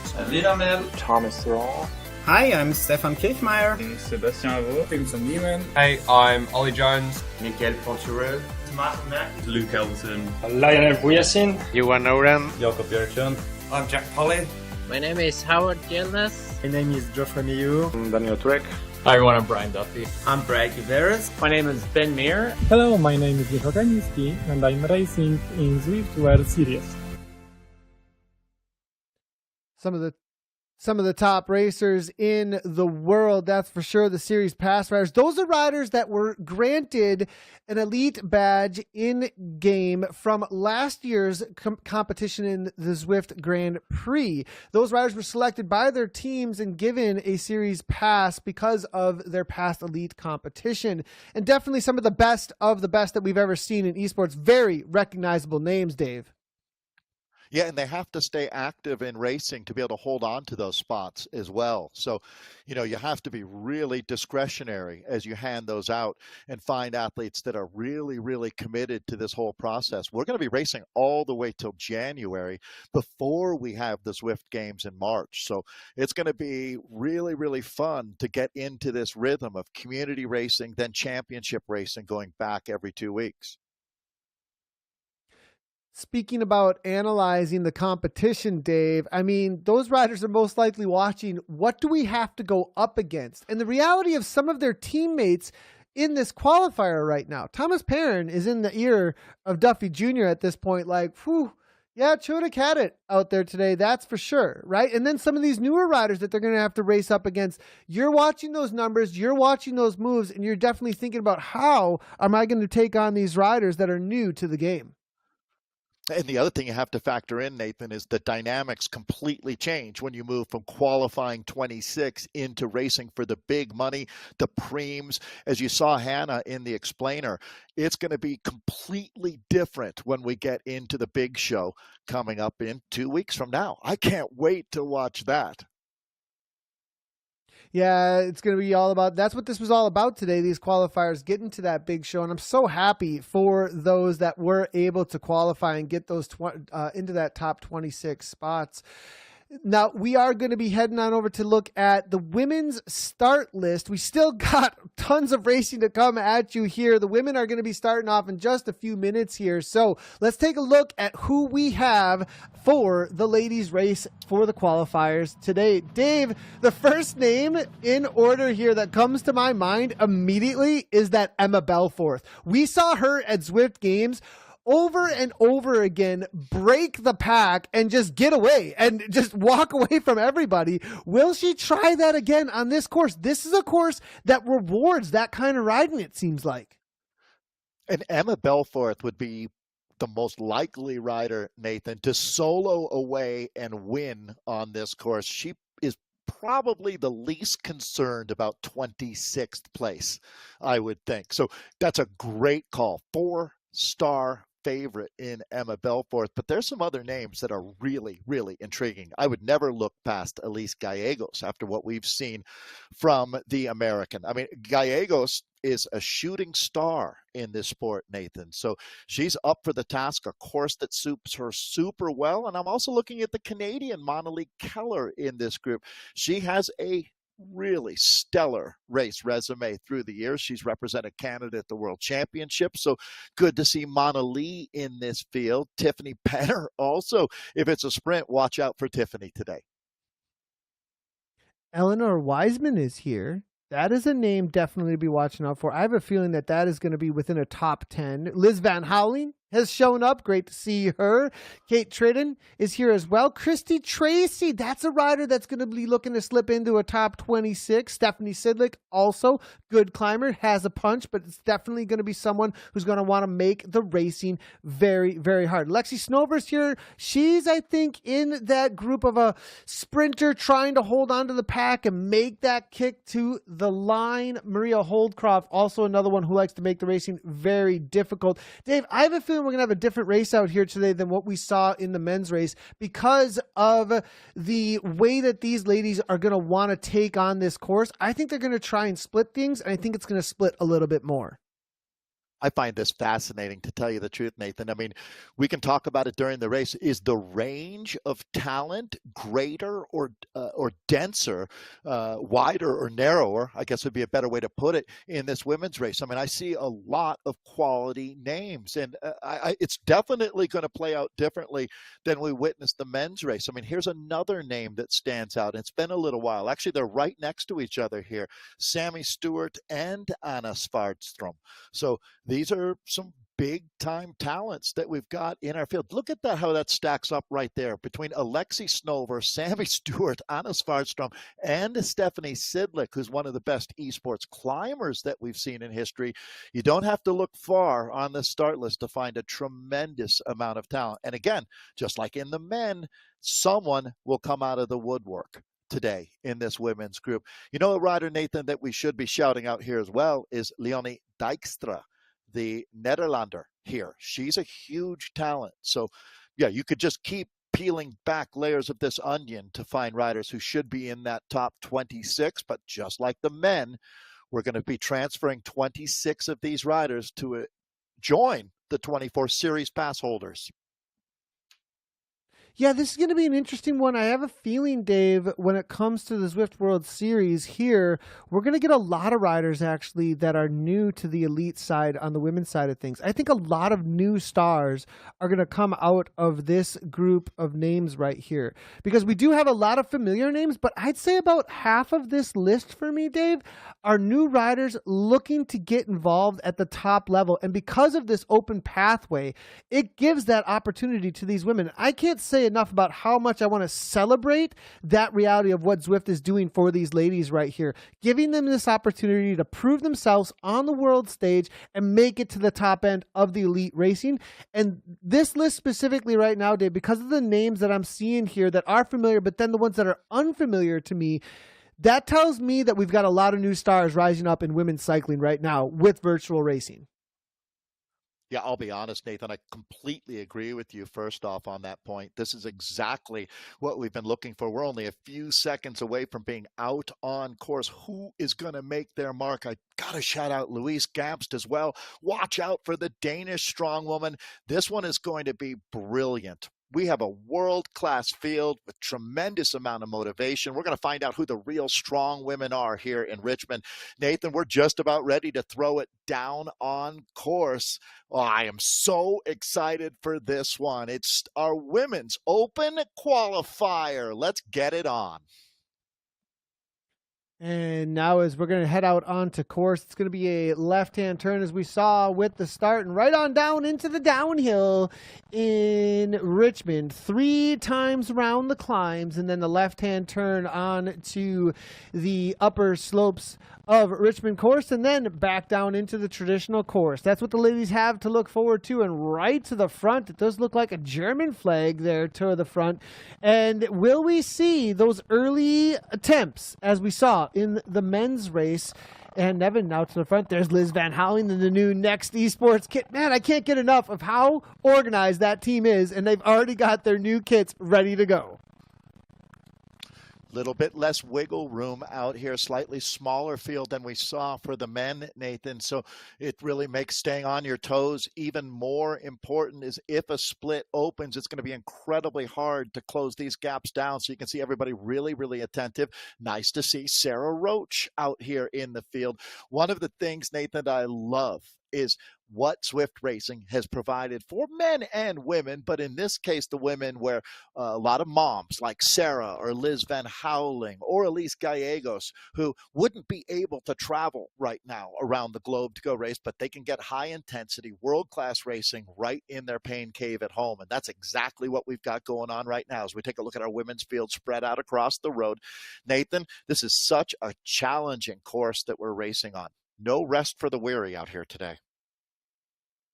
No, there definitely isn't. I'm seeing a lot of team jerseys out here. Roka Korba showing up. I'm seeing out here. I'm seeing Saris No Pins. I'm also seeing Movistar throwing down out here today. Now to the front, though, immediately it looks like that is going to be Marcel Smithers now from Saris No Pins. I think that's a newer name to the Saris No Pins crew. It's going to be Maria Marb also there with that verified badge heading toward the front. The setup here for the climb. You don't want to be too far back, but you don't want to be too far to the front. That perfect about top 10-ish in the pack is the place to be as they hit the climb, and it's going to be Amelia Welty to the front immediately as they hit the 23rd Street climb with 41K to go. This is the first opening punch for the ladies. Yeah, up and out of the saddle, Australian Marcel Smithers. It's always nice to see these teams staying active in the recruiting, Nathan, as new talent at this level, really hard to come by. This sport is brutal, not for the weak of heart, that's for sure. So, all right, Sammy Stewart, I see. Sammy is a full-time, or has been a full-time firefighter as her career. So much respect for any first responder out here. And that's another one of the elements of Zwift that I love, Nathan. Firefighters, it can be hard to be able to get in a half hour of intense exercise. Zwift, absolutely perfect for that. And then taking it to another level would be someone like Sammy Stewart, who's raced at the pro level as well. I love athletes like Sammy who bet on themselves along the way. But let's go back to the front. This is the vanguard. We got a solo attack. It's Amelia Welte going clear. So the German not playing around today, Nathan. Good pickup for Synergy now off the front. Velte, 4.1 watts per kilometer. She's got 3 seconds on the pack now at this point. It looks like they're settling down. They're not too worried about it. I think they think they're going to be able to bring her back at 185 beats per minute. Velte is really smashing right now at this point, up into 50. Wow, she is flying 56, 62 kilometers per hour. 4 seconds, Dave. I think that's going to get eaten pretty quickly, but we'll see. She may have the power to hold on over the top of this reverse Libby in just a second. What I would do is say, hey, Emma Belforth, come on, let's do this. If you want to attack and try to go clear, I mean, let's be honest, this is really bold. With 40K of racing, with 550 meters of climbing out on this Richmond circuit today, I think maybe just stretching the legs a little bit right now, or even sag climbing here, Nathan, because you've pointed this out to me many times. Look how quickly they come up. In this case, not quite as insane here as Amelia will be able to rejoin the group quite comfortably here. But it shows you how quickly 4 seconds evaporates like a puddle of water on a hot summer day in the parking lot. What's interesting to me is that Velte actually did not get overtaken by the group and continued on. Holcroft and Van Houweling went across to her. Very They rare. got a little bit of distance. That's very, very rare. The pack here at the back, I like this shot because it's telling us who's suffering and unable to maybe make it. Sammy Stewart just doing everything she can to hold on. It's good that she's doing that because this is a moment of truth here, this time over the top. That first kick, a lot of times, is you have a lot of energy in the legs, a lot of anxiety in the pack that just wants to get those initial splits. And if you can hold on to those, sometimes things calm down enough and they're not quite as hard those second and third times through. We'll see if Stewart can hang on through, but she's going to make it this first time up and over the top. Now to the front, and Nevin taking over. Looks like for that coalition team. Christy Tracy in a great spot at the front. Great to see Christy Tracy for Sars No Pins. Solid ride for her so far. I just saw Christy in Steamboat at the big gravel race out there. She has a tremendous capacity for pain, endurance off the charts, kind of rider that you'd like to be in a breakaway with if that's going to be how the cards are dealt out here. Super, super active right now. Nathan, that almost looks like 26 riders in front of us here on this screen. Have they split off? No. Wow, this is going to be pretty dynamic here in the early going. Our women just getting after it. And what an aggressive start this is. I think we've lost a few already. Yeah, it's a good point there, Dave. Actually, we are down to 30. They need to whittle just a few more down. Oh, and boy. at that point, it's just for pride. So this can get really interesting really quickly here, Dave. Well, and I mean, we talked about this, Nathan, over the last few days about how if you find yourself in a group of 26 riders, all everybody needs to do is a little bit more than your fair share, or even a little bit less than your fair share, Nathan. It depends on how you approach things, right? Glass half full, glass half empty. But if you're in a group of 26, all you need to do is put a padlock on the back door, right? So let's see how this plays out. It's going to be interesting here to see if anybody can fight back because they're not going that hard right now. You can see sub 3 watts per kilogram, which is well within the range of comfortable. But Mirasol, Sammy Stewart and company. So Sammy weathers that first storm. Maybe just getting some the openers there in the legs, as she's one of the better sprinters that we've seen over the last couple of years in esports. What's going to be really interesting, I think, later on, if we do get into that situation where you have a group of 26 or so, or even if some start falling off from there, then you're going to have these battles with the chase groups that are going to be fighting for that 26th spot, right? So depending on how this ends up playing out, the main race might actually be between 20th to 30th place in chase groups behind, all fighting against each other to try and hold off any kind of catch that might be able to be made. So this is going to turn out to be a very interesting race in that respect for sure. And Nevin now getting a look here, coming out of Norway, very calm at this point. Nobody look, 133 beats per minute. They definitely are reserving as much as they can to make sure you don't find yourself off the back of this pack. Well, we had that first surge, and Nathan, right now, I think you have to look at your teammates, right? And are you happy with the situation? What's coming up behind us? Is anybody going to rejoin this group we might need to worry about later? Because I think right now everybody's got to be scratching their head a little bit, wondering what is the right play here. We just getting into it for our women. I should highlight that you can go to ZwiftWorldSeries.com. It's really a great resource. It's basically your program for the race. You can learn more about the course, the series, and all of our riders out here right now. This is the front group that we're joining in with. That's a pretty good cadence from Lara Meyer here, the French rider. Yeah, I like it. That's a good way to reserve some energy. Over 100. Actually, a lot of times you keep that ATP in the legs. You're not really putting that force down to try to use too much of that energy. So nice job by Laura here, the French rider, keeping it calm. It's a great shout out about the Zwift World Series .com. There's actually a race dashboard that you can find over there as well to see the live action as far as the stats go, where riders stand, and all that information. So head on over to ZwiftWorldSeries.com. You can also see who was in the open race qualifier for the men and the women, and a link to the broadcast. But obviously, if you're hearing me say this, you are at the broadcast. Can I highlight, it looks like a little chase back is there, Dave. Yeah, I think they've calmed down enough that the riders getting back on terms. I love it. That's why you never give up. Never say die, people. 2 riders rejoining our peloton right now. So Holly Bergen's one of them, remember Dave. I was saying... Sorry? Holly Bergen is one of the riders, Dave. Oh, good for her. Holly's been really inspirational. She has her own podcast, the Watopian Weekly. She brings a lot of good energy and vibe to Zwift. And Holly is another one of those riders, Nathan. I even think did we see Holly racing at a C level? I think we might have. She has climbed that ladder, done the work. She's works in education, but it's very nice to see people like Holly finding success in this sport. Absolutely. Great to see Holly getting back on terms. And now to the front, though, at the front of the race, it's going to be Edquist. Jessica Edquist now, as you can see her in cam here, making the moves.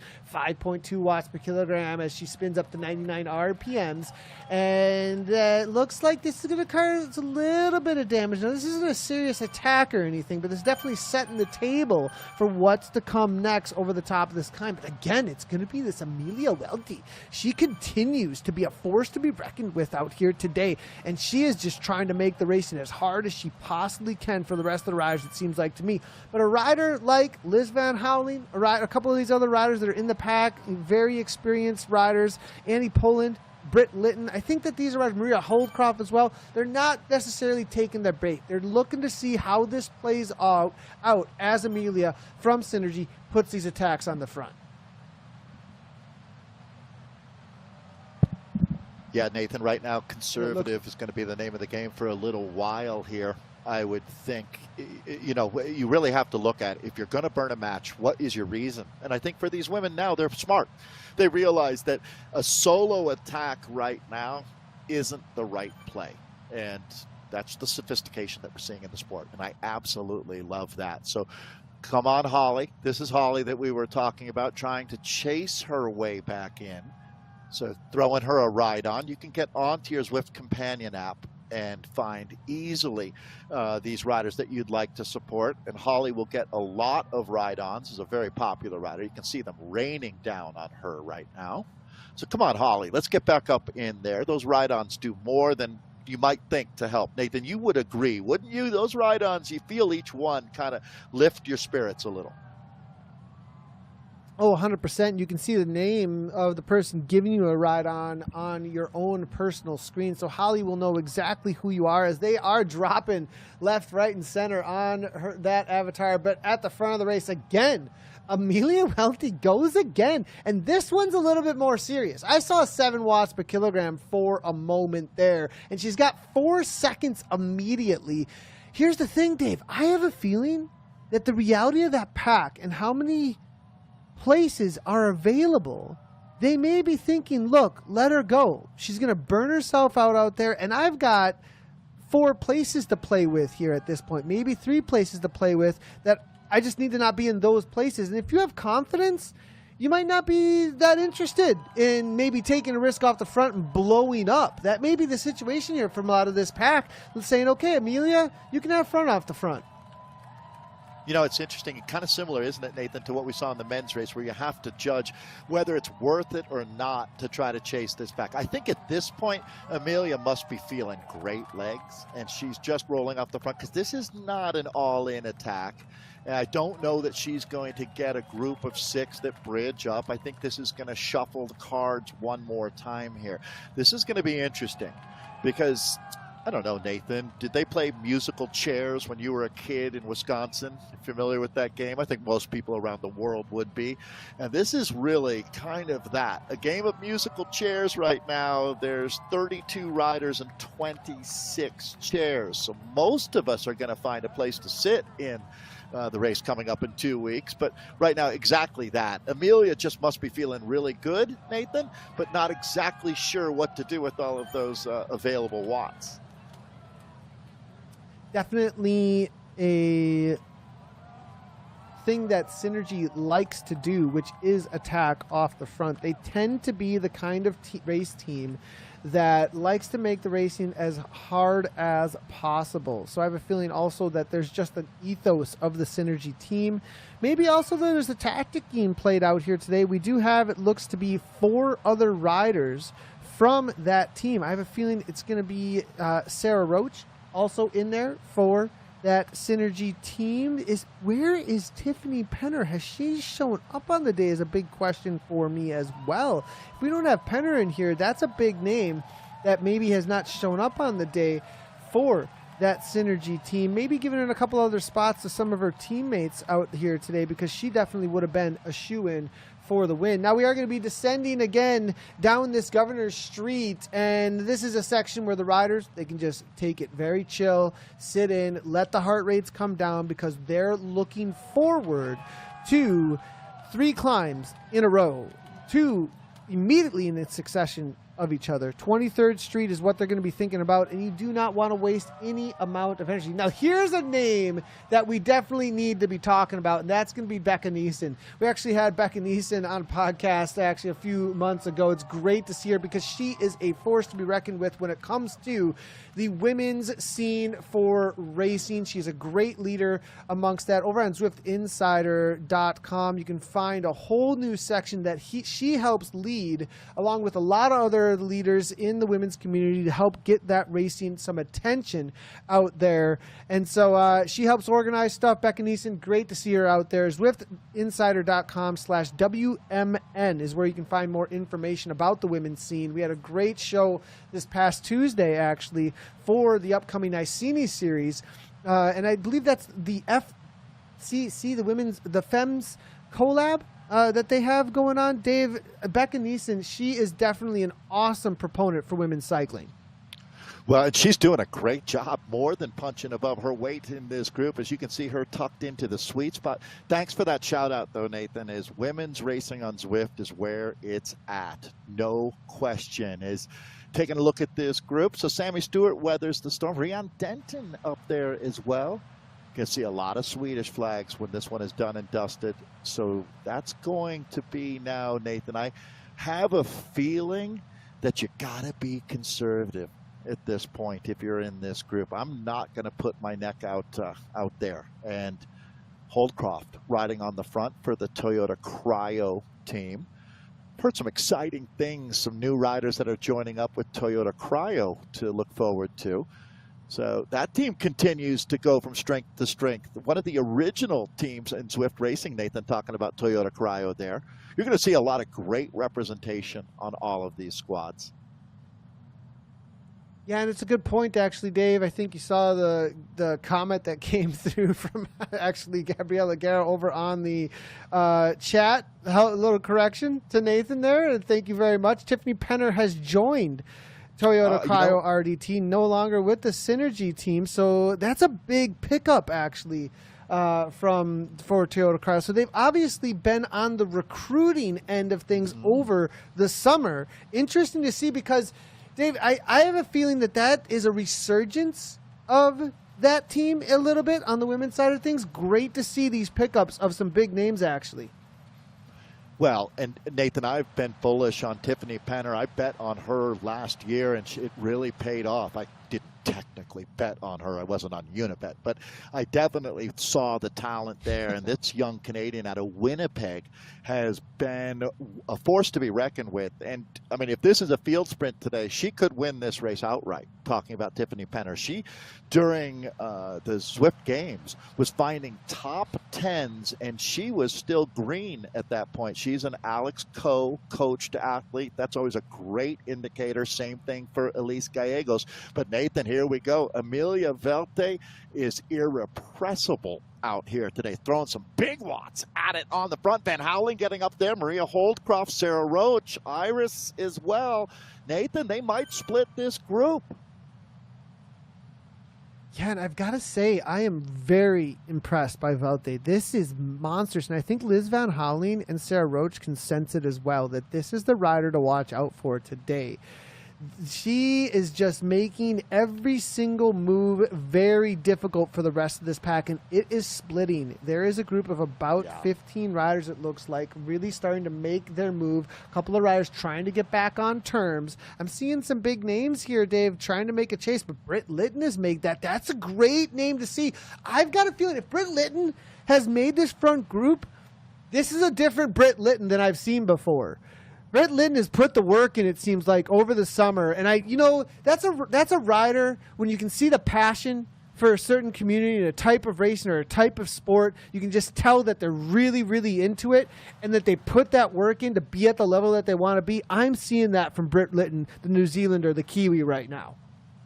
I love, Nathan, that you're able to highlight these riders. This is the group. The selection has been made. Look at this. It's absolute pandemonium here in Richmond. We got a lot of racing ahead of us, Nathan, but if you didn't catch this train, you are in a whole new reality. Welcome to downtown Payne City, formerly known as Richmond, Virginia.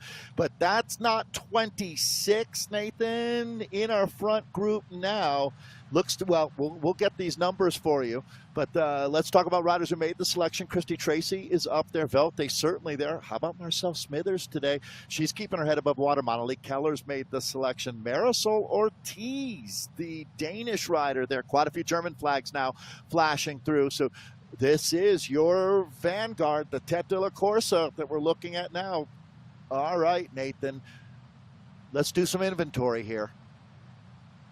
There's an interesting situation actually behind this. These ladies up ahead have secured themselves, but there's a chase group being formed, it looks like, behind with Thompson, Neeson, London. Okay, so those three, they are also, though, within qualifying range at this point. There's a battle between Kat Ridgway and Sammy Stewart for 26th and 27th, as well as Rossignol out of Canada is off the back from those two. She's not working quite as hard. She may be able to get back on terms. There's a race of attrition going on behind for 26th place now at this point between Kat Ridgway, Sammy Stewart, and Yossi Rossignol. Now, there's that group of Becca Neeson, Maria Thompson, and Sarah London. Those three are working together to try and hold off Kat Ridgway and Sammy Stewart because they don't want that 26th place to get anywhere near them, right? They're still secure. Becca, Sarah, Maria, they're 23rd, 24th, and 25th, all good to go still.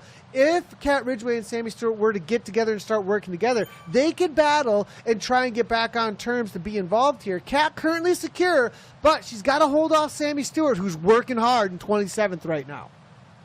All right, so you've got your A plot and your B plot line. The A plot line right now would be making this front group and being safely inside of that 26. It's like Survivor Island out there right now. So Amelia Velte, one of the dominating forces in our peloton. Maria Holdcroft is there. Annie Nevin as well. Just Sarah Roach making this move quite comfortably, actually, as she's really ridden a perfect race up to this point. Christy Tracy is there. So, Nathan, we're going to have a chance to highlight all of these riders. If I were in this group, I would look around a little bit and say, ladies, let's push a little bit harder right now. Just, well, I mean, not that they're not going hard, but just to keep ourselves safe right now, because every one of us will transfer if we can just keep this going. Long way to go. Still 27.8 kilometers of racing remaining in Richmond. we can't downplay the reality of winning on the world stage as well in this open qualifier. You saw the excitement from Joe Chudik, right? And proving that you've done the work over the summer coming into the virtual cycling season here on Zwift. I think, Dave, that's a big one. This is the first major broadcast that we've had in months, Dave. And to come out and take this down, you can't downplay that as well. Of course, punching your ticket, that's a big one. That's been done by these front runners at this point. Now it's all about showing that you're here to stay. That's a great point, Nathan. I really feel like this is kind of like the first day of school, right? You're showing up with your new Levi's and your Adidas, and you look sharp, and everyone's like, wow, he had his act together this summer, right? Well, same thing out here. The riders riding on the front have clearly done their work. And to be fair to our riders on the other side of the globe, it's the kind of the exact opposite for them. But taking a look now at Marisol, the Danish rider has been irrepressible out here. Annie Poland has kept her name up on the top of the table. And I think Amelia Velte might be interested in getting into a breakaway today. Let's see if she's going to take the invitation to join. Liz Van Houweling is up there. There's another name who, without any doubt, one of the all-time great American esports racers is Liz Van Houweling. So starting to get interesting here up on the front. They might split this group, Nathan. I wouldn't expect that this... how many riders are you? Did you have a number on how many are in our lead group exactly right now, Nathan? I guess it looks like for the lead group, we've made about 22. About 22 riders have made the lead group. Boy, and it doesn't look like that group behind is going to be able to rejoin, at least not right now. So these riders have got to be feeling pretty safe. You're not only in a group of 22 and 26 to transfer, but you've got a 4-rider buffer there. So every reason in the world to just do enough work. You don't need to be a hero at this point. Just need to be consistent. Quick little update here. Kat Ridgway caught, and actually I don't know if they sat up to allow Kat Ridgway to get into that group up ahead, but it was in her advantage and maybe in the group's advantage to work together to hold off Sammy Stewart. Now, Dave, this is there's something major happening behind here at this point, but Sammy Stewart is doing 5 watts per kilogram, full gas at this moment, fighting for her life to get this ticket punched into the Zwift World Series. They're starting this climb. She's in 27th place right now, and there's these riders just ahead, the 4 riders, Ridgway, Thompson, London, and Neeson, trying to hold her off while Stewart makes contact at 187 beats per minute. Neeson here just holding on. Dave, I think Sammy Stewart's going to do this through pure grit. Well, there's no woman on the planet that I would put more faith into than Sammy Stewart. She is fierce all the way down to the bone, and it's good to see this effort. This is what esports racing is all about, right here, right now. Looking at this effort from Stewart to rejoin this group, it becomes a little more interesting when you've got athletes that are willing to absolutely bury themselves out here. All right, good job, Sammy Stewart. Now, Coalition are Stewart and Neeson, and I wasn't actually seeing how Becca was playing that out. Becca Neeson may have been sitting on and not working to allow her teammate to get back on terms. And maybe that's why Ridgway was able to also rejoin, because Becca wants Stewart to be there. And now they've got numbers to work with here for this 26th spot, right? So at this point, that was in Becca's advantage to let Stewart get back on terms. Now, there is that place in the future that's like, if Becca ends up in 27th and Stewart comes through, so there's this interesting situation that might play out here. But either way, I have a feeling there was some team tactics going on here, and now they've got something to work with against these other 3. Well, it's going to be interesting now where any ally is a valuable ally if you're in that group, right? Trying to work together here. Going back now to the front of the bike race. It is spicy, no doubt. I don't know that anybody seemed like, and I think, Nathan, we can go back to what you were talking about during the men's race, where there's a certain spirit that a bike racer has, even if you know that you're qualifying in 22nd place. And also with the live stream and the global audience that you've got here today, I have a feeling that you're going to see these women racing ultimately for the win. Oh, for sure. Definitely. That, And you you know, did see Ann Nevin come up over the top with a pretty serious kick, it looked like to me, actually. And you don't have much to lose either, Nathan, right? If you go big for the win, as they say, shoot for the stars. If you miss, you'll end up on the moon. Something like that anyways. But ultimately, if you do shoot for the stars, even if you miss, you're still going to be inside that first 26. So it gives you a nice safety net if you're racing out of this group that we've got on screen right now. Nevin using her arrow power-up at the front just now. A lot of arrow power is being thrown down, and the reason why is they know they get one, right? So every time through the lap arch, they're going to be getting that arrow power-up. Their last collected one here at this point, so it's going to be a little bit more saving going on, but using it and getting a little bit of a gap, that isn't really for any kind of an attack, I don't think, at 3 watts per kilogram, 138 beats per minute. Just getting some free speed, why not? Get her full reset because she's going to have another one in the tank. You're pretty secure at this point with a minute to that chase group. So, you know, it might be, there is the reality of having some fun with this too, right, Dave? If you feel secure, you know you're getting through, you can have some fun with some attacks in a place where you before had a little bit more anxiety about, a little bit more fear of like, oh, am I going to make it? Now it's like, well, I can just race my race and have some fun with some attacks, see what happens. Yeah, absolutely. So just to paint the picture for everybody, again, a lot of great information. Tremendous job being done by our team here. ZwiftWorldSeries.com for all kinds of information. But what's really important right now is the fact with 23.6K to go, so just coming up on the halfway point, we've got a 22-rider front group. This group that we've been going back to and looking at, really, that's going to be where the real stories are being told today. That's a 5-rider chase group that Sammy Stewart was just able to rejoin. We're highlighting Becca in that group, but there's going to be a lot of action back there, as that's that musical chairs that we were talking about. This front group looking comfortable. It's going to be a barrage of attacks. How about Saris today? 4 riders, Nathan, up in this front group. They got to be feeling good about that. I'm actually really impressed by Cyrus No Pins. Great job by them out here today. Having 4 riders up ahead at this point. Synergy, it looks like, with a solid 2 riders from what I can see. I got to shout out Annie Poland. She is having an amazing ride. I'm really impressed with how far she has come here at this point, riding for that OTR team. She's on the upper right-hand side of the pack here at this point. She's going to be in the green and black. Also has Stream Clickbait Racing that she shares with her husband, Caleb, actually. And so they do a great job over on Twitch of featuring their racing live. So Annie Poland here making moves, it looks like, at the front end of this qualifier and punching her ticket. Great to see from that OTR team.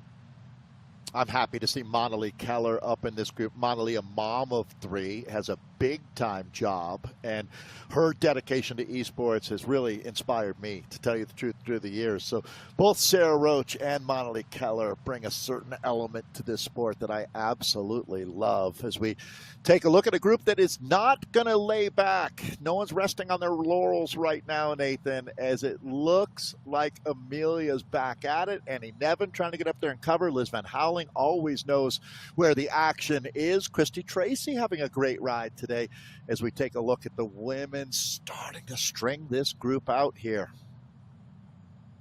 Liz Van Houweling, I have a feeling, you know, the way she races, Dave, I always can sense when she's in what I want to call Panther mode, like ready to pounce. And I think she's done the homework, and she's just, no, I'm serious, Dave, like following moves, always right where she needs to be. You remember what she did on that Glasgow crit course, Dave? How she barely worked until the right moment and then ended up in like a 2nd or 3rd place at I think it was at Zwift Games. I mean, she knows this game like no other. Liz Van Houweling, and from the way she's riding this, I'm watching this going, wow, she's done the work, and this is what I'm familiar with when it comes to her top esports. Yeah, it is so much more fun to race. Look at the speed they're carrying through. Boy, Nathan, they really, and that's going to be Sarah Roach up on the front. She has come a long way as well. Not that she started at a low level. She came in as a marathon runner with amazing amounts of endurance. But, man, has that woman out of Texas really developed some snap out here. As you can see, Denton now out of the United Kingdom up on the front. So these ladies are having at it. It's just body blow after body blow being thrown. But Rhiannon Denton, she's putting her nose up in the wind. Boy, you know, the name that I haven't noticed up here in this group is going to be Elise Gallegos. I'm going to dig in a little more on that, Nathan. I expected her to be I don't think she's here even. No, I'm not even no, her and Penner, I think, not involved. I think they were on the start list and then maybe a no-show out here today. So no go for those Thanks two, for that. which opens up a lot of spots actually out here today. It really does. Great catch. I apologize for that. I thought I had her on my start list. So that's going to be, again, another rider to not have to worry about, to tell you the truth. When you talk about Elise Gallegos, that would be someone that would attack. But talk about riders that are making the race right now. How about the Norwegian Anne Nevin here? And Christy Tracy continues to impress. You know, Nathan, Christy Tracy's been through a lot. If you look through the last 3 years, a couple major medical comebacks. Think, you know, getting hit by a car and recovering kind of thing. So Christy Tracy's always been behind the 8 ball a little bit. When she finally has a chance to spend a good 6 months training, this is what you get. Christy Tracy really delivering out here today. Yeah, this is crazy. Like, Christy Tracy, actually, I've got to say, this seems like her resurgence right now. Early on in esports, she was a name that was constantly at the front of the women's field. And I have to say, I have a feeling we may be seeing that from her again now, because this is the front end of some pretty serious fireworks now at this point. And to see her able to follow moves in this way, not off the back, not trying to, you know, claw her way back, as I've maybe have seen during some of those times when she was trying to recoup. I'm thinking we're seeing a different Christy Tracy right now. So good to see. Denton, though, as you saw earlier, wasn't making some moves. That last time through with Sarah Roach, that was not just a little jab, Dave. That was a full left hook, right hook, counter punch there. You know, that moves over the top of Libby Hill. They really gave it the beans there at that moment. Didn't really split things too much here, though, it looks like, as everybody's able to follow today. Sarah Roach in this group right now has been on that threshold of a big win like this, Nathan. Again, one of these riders that doesn't shy away from the hard work and actually truly embraces the hard work. And I mean, actually, if you watch her process over the last year, the learning curve is steep in esports, but once you get over that curve, you've got the fitness, now you've got the knowledge. That's when you're cooking with gas. This group is well inside of what they need to do to make it into next, or the race coming up in a fortnight. But right now, this is going to be a lot of pride on the line here. Not anticipating this comes down to even a reduced sprint, Nathan. I think today our women's winner is going to come across the line alone. That's a good look at Sarah Roach there in Houston, Texas. She's got a nice clean setup as well. No watts wasted. Yeah, it'd be interesting to see how she ends up finishing out here today. She's definitely one of the top esports riders out of the US of A. That group behind with Stuart Ridgway, London, and Neeson still all together. 5 riders. It's still the battle with them for that 26th spot. So altogether, Stuart has made it. The first time over the top of the climb, Stuart, and the second time actually, she fell off the back. This time with this group, she has made it. They're 218 back from this main group. Oh, Annie Poland getting back on terms. She did fall off, it looked like, over the top of that Libby Hill on 23rd Street. Nice job for Annie there as she finds her way back into this group, but now Anne Nevin to the front. So still a conversation, though, happening behind with 23rd through 27th, that last spot with that group that's chasing. There's a couple other chase groups also, as you can see at the bottom there, with Zimmerman, as well as, and then that Neeson group. The Rossignol group a little bit further back from the Neeson group, still chasing. Not sure going to be a part of the conversation any longer. Rossignol is working with Leah Sophie Rammert, who are 30 seconds behind. So they actually could still be involved. If those two work together enough to get back to that Sammy Stewart, Cat Ridgway, they could be involved still for a 26th place. Never give up, right, Dave? I mean, Rossignol and Sophie Ramert here at this point, they're still in the conversation. If we take a look here on the right-hand side, you can see 28th and 29th place trading. They've got 30 seconds or so, a little more than that to make up, but if they work, Dave, they can make it happen. Absolutely, Nathan. I mean, that real firefight is in that 5-rider group 4 that we've been talking. I guess we could call that the Stewart group, but we're going to dig in on that for sure. Nathan, what a brutal scenario to be in that group. And I'm looking at what they've got behind them as group 5. The Ramert group is still going to be looking to turn that into a 7-rider conversation rather than a 5-rider. So if you're in that group 4, there are 4 spots that transfer, 1 spot that doesn't. Does it get much more heartbreaking than that? Yeah, that's a good point. And now, Dave, the question is, do you do work in that group? You know, that 23 through 27, do you work? Because if you work, you can end up sacrificing your 26th place. But if you don't work, you get Leah Sophie Ramert and Josie Rossignol back in the conversation. So it's like, it's a pretty tough position to be in if everybody's not working. You're like, well, I'm not going to, you get into this really difficult situation now with this chase coming on pretty quickly, and they are bringing it back. Josie here at 3.3 is doing bigger watts, it looks like, more watts per kilogram than that lead. Well, and it goes back and forth, Nathan, because, Josie Rossignol, who you're talking about, is clearly motivated. And, if you keep going back every 15 seconds, one moment you think Group 4 is going to hold them off, then you start thinking Group 5 is going to rejoin and turn that into a 7-rider group. So it's 17.2K of racing. The action is kicking off left, right, and center here in Richmond. Nathan, this is going to be unbelievable when you look at it. So ultimately, one woman is going to take the crown as the queen of Richmond and winning this race outright. But there's 25 other spots that really matter here today. And it looks like, the rider in 27th today is going to break my heart. Yeah, really, that's a really good point. But now we've got 5 riders trying to make a break for it here at this point. This is going to be Brittany Litton as well as Christy Tracy. I have not seen Christy Tracy on the front of the top end bike race in quite a long time. Great to see this working with her teammate Britt Litton here now at this point. But here comes the most aggressive rider I've seen on the day so far, and that's going to be Amelia Welte. It's also Ann Nevin there as well, and Liz Van Houweling waiting to pounce. Watch for her in a sprint if it does come down to it. The chase is on, though. Sarah Roach at the front chasing, interesting enough, because her teammate with Amelia is off the front there as well with Synergy, but it looks like Sarah here trying to get across. There's Amelia as we take a look on the left-hand side in that Synergy kit.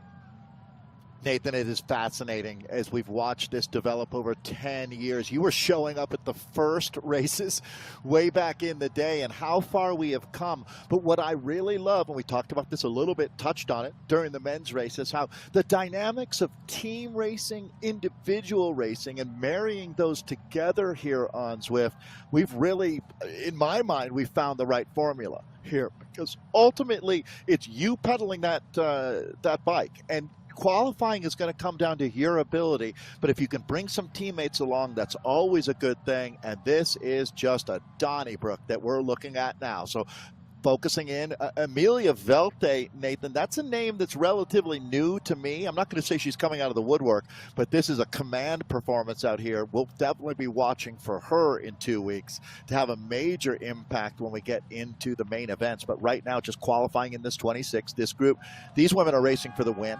You can see that Riot has both Christy Tracy and Liz Van Houweling up here. Saris has Christy Tracy and Liz Van Houweling up in this group. A distinct advantage if they'd like to win this race. Again, pride on the line. Always going to be a huge factor in esports. But the way Amelia Welte has been racing, Nathan, she looks like a tough woman to beat here today. I'm taking a look at some of the profile information on Amelia. Definitely somebody I'm not extremely familiar with. 57 races, level 49 Zwifter, so a little bit newer to the reality here. Big pickup for Synergy because she's got monster watts, that's for sure. for sure, up into the 4.5 to 5 watts per kilogram for durations of races. So definitely somebody who just likes to throw down for the duration of the race and just make things difficult for everybody else. Now here with this chase group, off the back a little bit here at 7 seconds is the situation to bring back with Christy Tracy, Brittany Litton, and Nevin, as well as Amelia Velte and Liz Van Houweling, all off the front. 5 riders making the jailbreak. Maria Holdcroft goes to the front for just a moment. Here's the group that's now off the front. This is your lead group at this point, with Brittany Litton from Cyrus now doing the work at the front. Christy Tracy, her teammate, at the back, and 3 unaffiliated teams in the middle. Nathan, this group is gone. In my mind, it's going to keep going up. There's not enough horsepower back in Group 2 to chase this back. I think that we're going to see a distinct 3-group race. Now, coming into the finale here is that break. Yeah, they're gone. This will be battling for the win out of the breakaway, from the breakaway. There's your peloton. I guess we call that a peloton, certainly a reduced group peloton right now as we go back to the front of the bike race. And I have a feeling the strategy is being determined right now amongst that Ceres team. So Ceres with 2 riders up in this group. Also, there's going to be the German, Amelia Velte, and Nevin from Norway. And then how about Brittany Litton today? So that New Zealander having us breakthrough ride here at the highest level. This is going to be really interesting, Nathan, to see who takes the win out of this group. Would your money be on Ceres here with Liz Van Houweling? Kind of leaning that way, or maybe Amelia Velte after what she's done. Velte versus Van Houweling. Velte versus Van Houweling. You know, that's why I'm with you. Those are the 2 I'm watching. But Brittany Litton, I don't know. Is there a surprise coming in from her? Ooh, big kick there to go across. It looks like that's going to be Bridget Falensky. Totally unfamiliar with Bridget Falensky, to be honest. And this is a rider. This is what we were talking about. Riders coming out of the woodwork. Who is Falensky? And she's putting her stamp on the Zwift World Series right now. She just kicked at 8 watts per kilogram for a moment there, Dave, to try and go across. Perfect timing to do so. Yeah, scorching. And you know what? That's a fine how do you do to esports world on Zwift. Bridget Falensky. Nathan, that's the first time I've ever announced that name. I bet you we're going to hear it quite a bit more. Welcome to the big time, Bridget, as here we go. We're looking at a bridge move. She's going to get across, Nathan. I really think she is. Just by the numbers right now and the motivation. Yeah, you can see it. 84 races. Focus. She's a level 76 Zwifter, riding for Rose Beast Mode in-game here. The resurgence of Beast Mode, it looks like. She's got it within sight. There they are, just in the distance. 3.7 watts per kilogram coming from Bridget here at this point. Monali Keller actually on the chase behind here a little bit at this point, it looks like. Only 3 seconds back. So actually, the pack is closer than Bridget is to the group up ahead, but she can see them.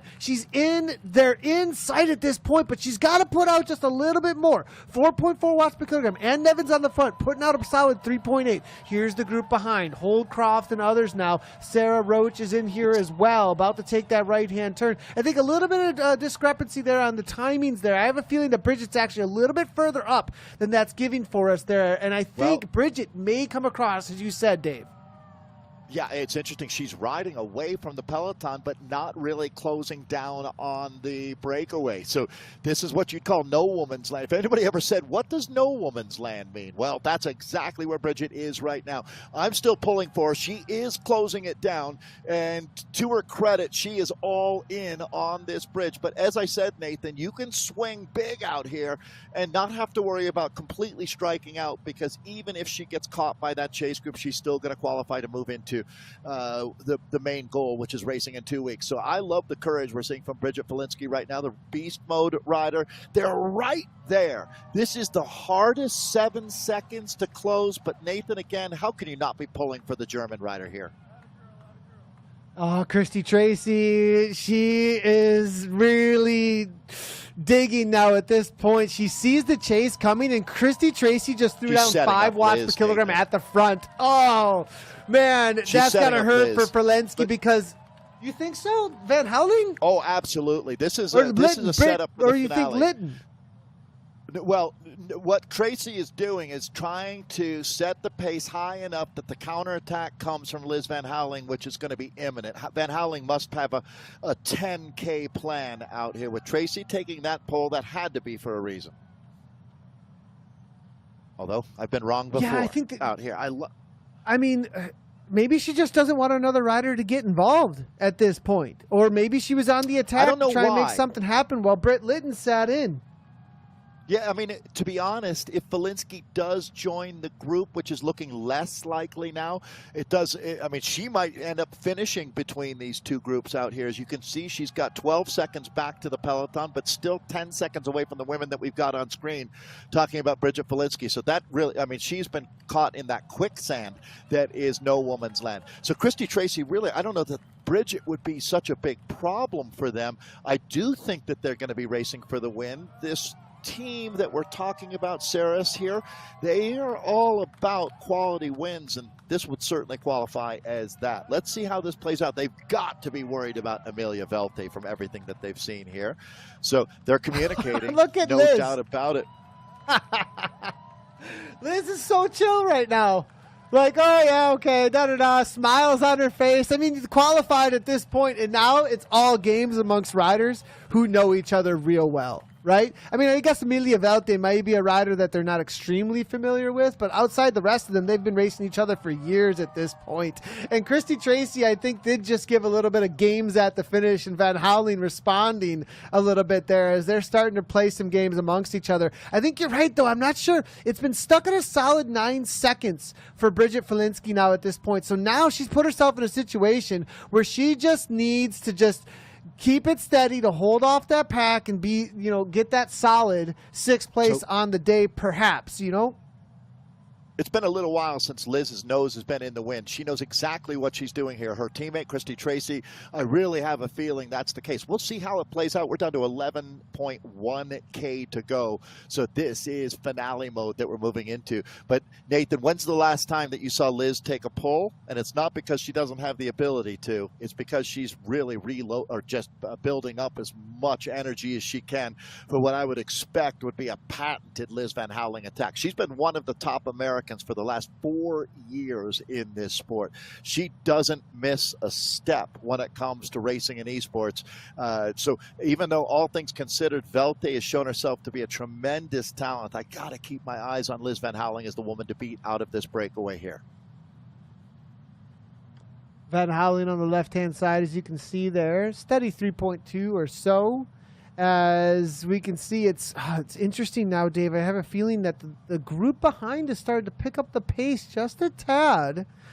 It's an interesting situation here. Like, it's not gone out quite far enough to just put them out of the conversation completely.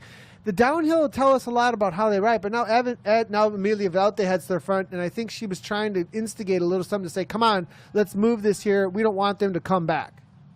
Our bridging rider, appropriately named Bridget, is still squarely in between these two groups, almost exactly at the midpoint between the peloton and the breakaway. Nathan, if you go back and look at YouTube videos from 3 years ago with Christy Tracy on Zwift Community Live, you would have noticed back then that she raced in her triathlon, her aero position down in the skis. But this sport is so sophisticated now that there's no way you can pull that off. You can see that she has dramatically changed her position on the bike when she's esports racing.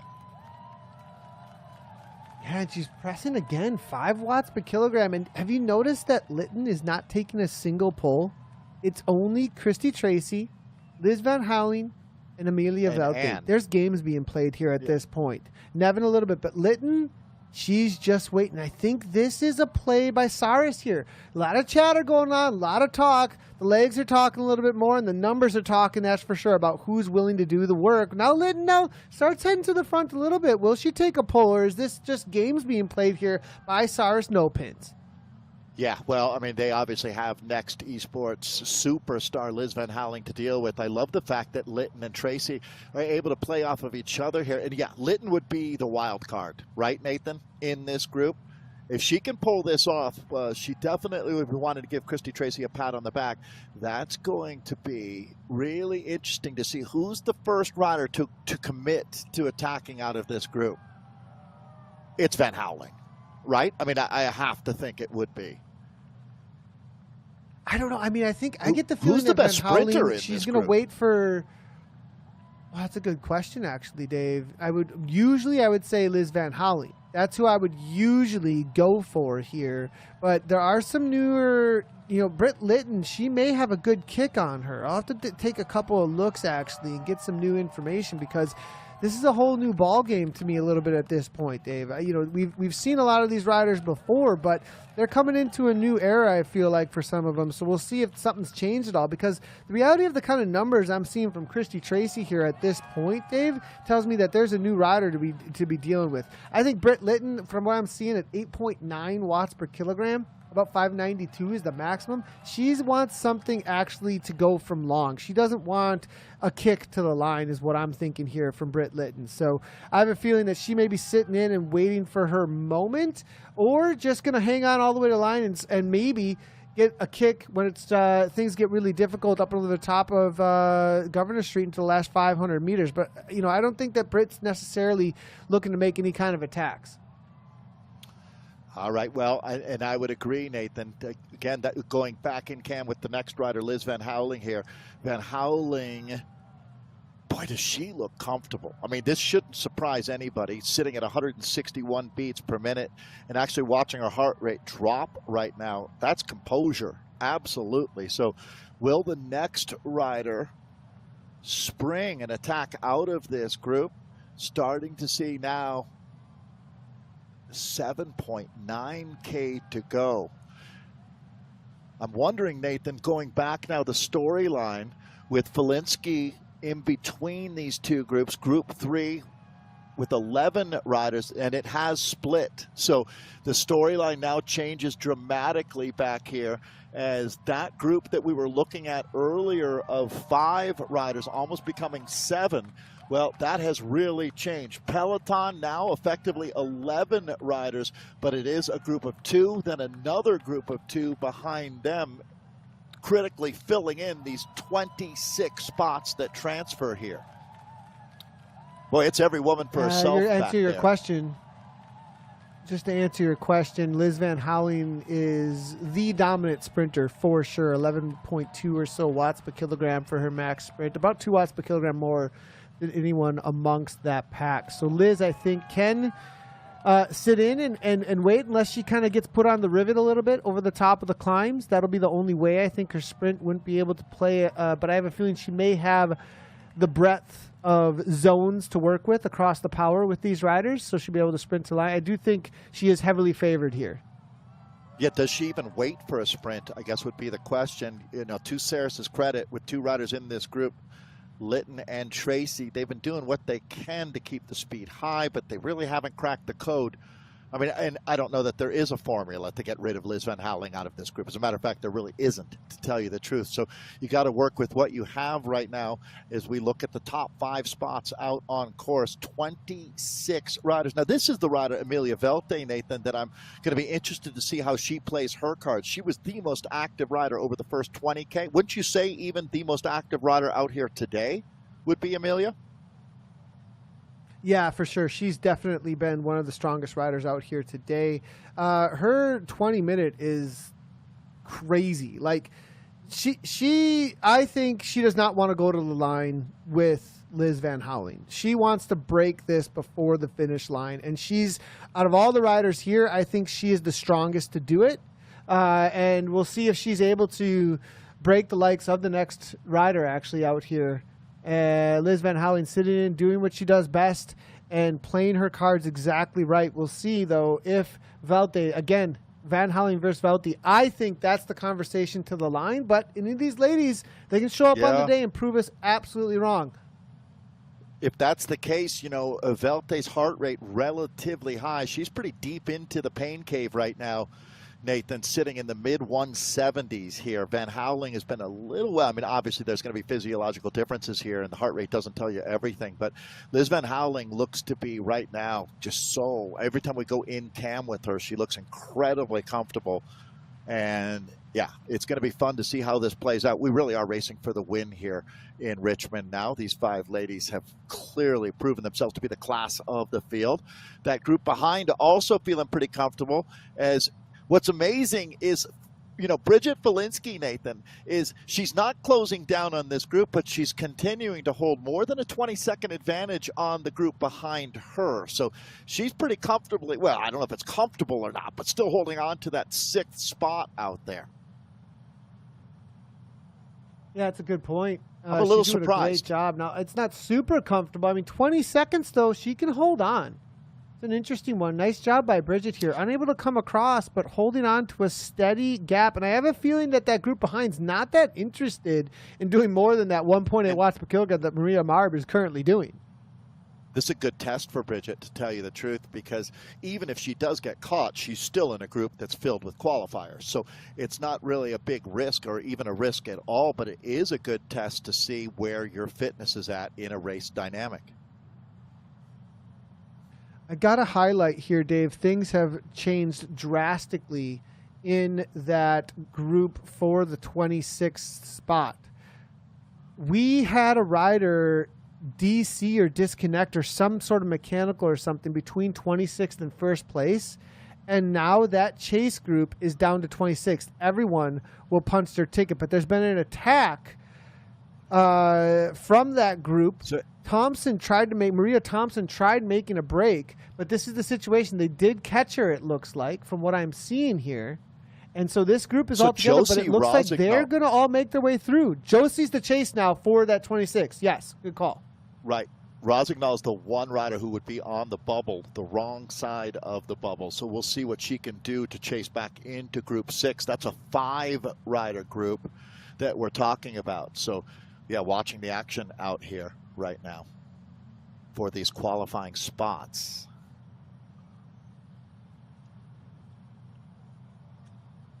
All together here, Kat Ridgway, it looks like Becca Neeson, Sammy Stewart. Wow, Dave, early on in the race, it looks like Sammy Stewart could have said, I'm going to throw in the towel, right? Like, oh, I'm off the back, no go. But she worked. She got back involved. And now, Dave, she's a shoo-in for it as long as nothing happens. And I guess from what I'm hearing, the reason all this went down is Zimmerman, Joanna Zimmerman, who's chasing from 32nd place. There was some sort of a lightning storm or something. Might have been a dropout. Literally lightning storm at her house, or something. And now is chasing from 32nd to try and get back involved in this race because she was actually up amongst the front runners. Yeah, there's an element of esports racing that I'd never thought about before, but an electrical storm. Zimmerman racing in, well, I'm not sure that she's in Germany, but the German rider there, that's some real bad luck. Going back now to our front group, 3.7K to go as we make our way up Libby Hill. Got to be impressed here by Christy Tracy, Nathan. That really stands out to me as a rider who, you know, you never know what your limits are. And Christy Tracy's been irrepressible. So holding on, but Amelia Velte is going to make them pay now. I think that, yeah, here we go. I think it just got real for the race win out of this Tête de la Corsa, the front group now. These 5 women are going to move into battle mode as Litton here starting to show herself again. Brittany Litton, very impressive ride out here today by both of the Saris ladies. So Litton, Velte, Nevin, Tracy, and Van Howling battling for the win here. A lot going on, front and back, as that's battle right now. Rosignol trying to get up into that Group 6. We'll keep an eye on that. But Nathan, I think now the battle for the win is what we'll focus on here. Yeah, and it looks like nobody able to make the break happen. You know, this is an interesting situation. They're throwing everything but the kitchen sink, it seems like, at this point. Amelia goes to the front, unable to snap the elastic, all back together, heading into the second-to-last climb that will be the 23rd Street wall. This is usually where you can get some separation if you've got a lot left in the legs. Here comes Litton now to the front. Little bit of a kick with some speed. Was it too much too early, though? Wasting energy into 23rd tends to be a little bit of a risk. Will this pay off for her? Vuelta now right to the wheel. It looks like Van Houweling now kicking up in the 6.8. Van Houweling, though, keeping it cool, making sure her avatar just is where it needs to be, not wasting too much energy. Vuelta now to the front, 8 watts per kilogram coming from Amelia as she kicks one more time. Tracy right on the wheel. Nevin still there. Nobody really fading. Well, maybe then Nevin now. This is a serious moment for these two. Can they hang on? The separation's happening as Vuelta does what she does. It's the snap is there. They've got to kick again. It's 2 seconds. I think these 3 are gone.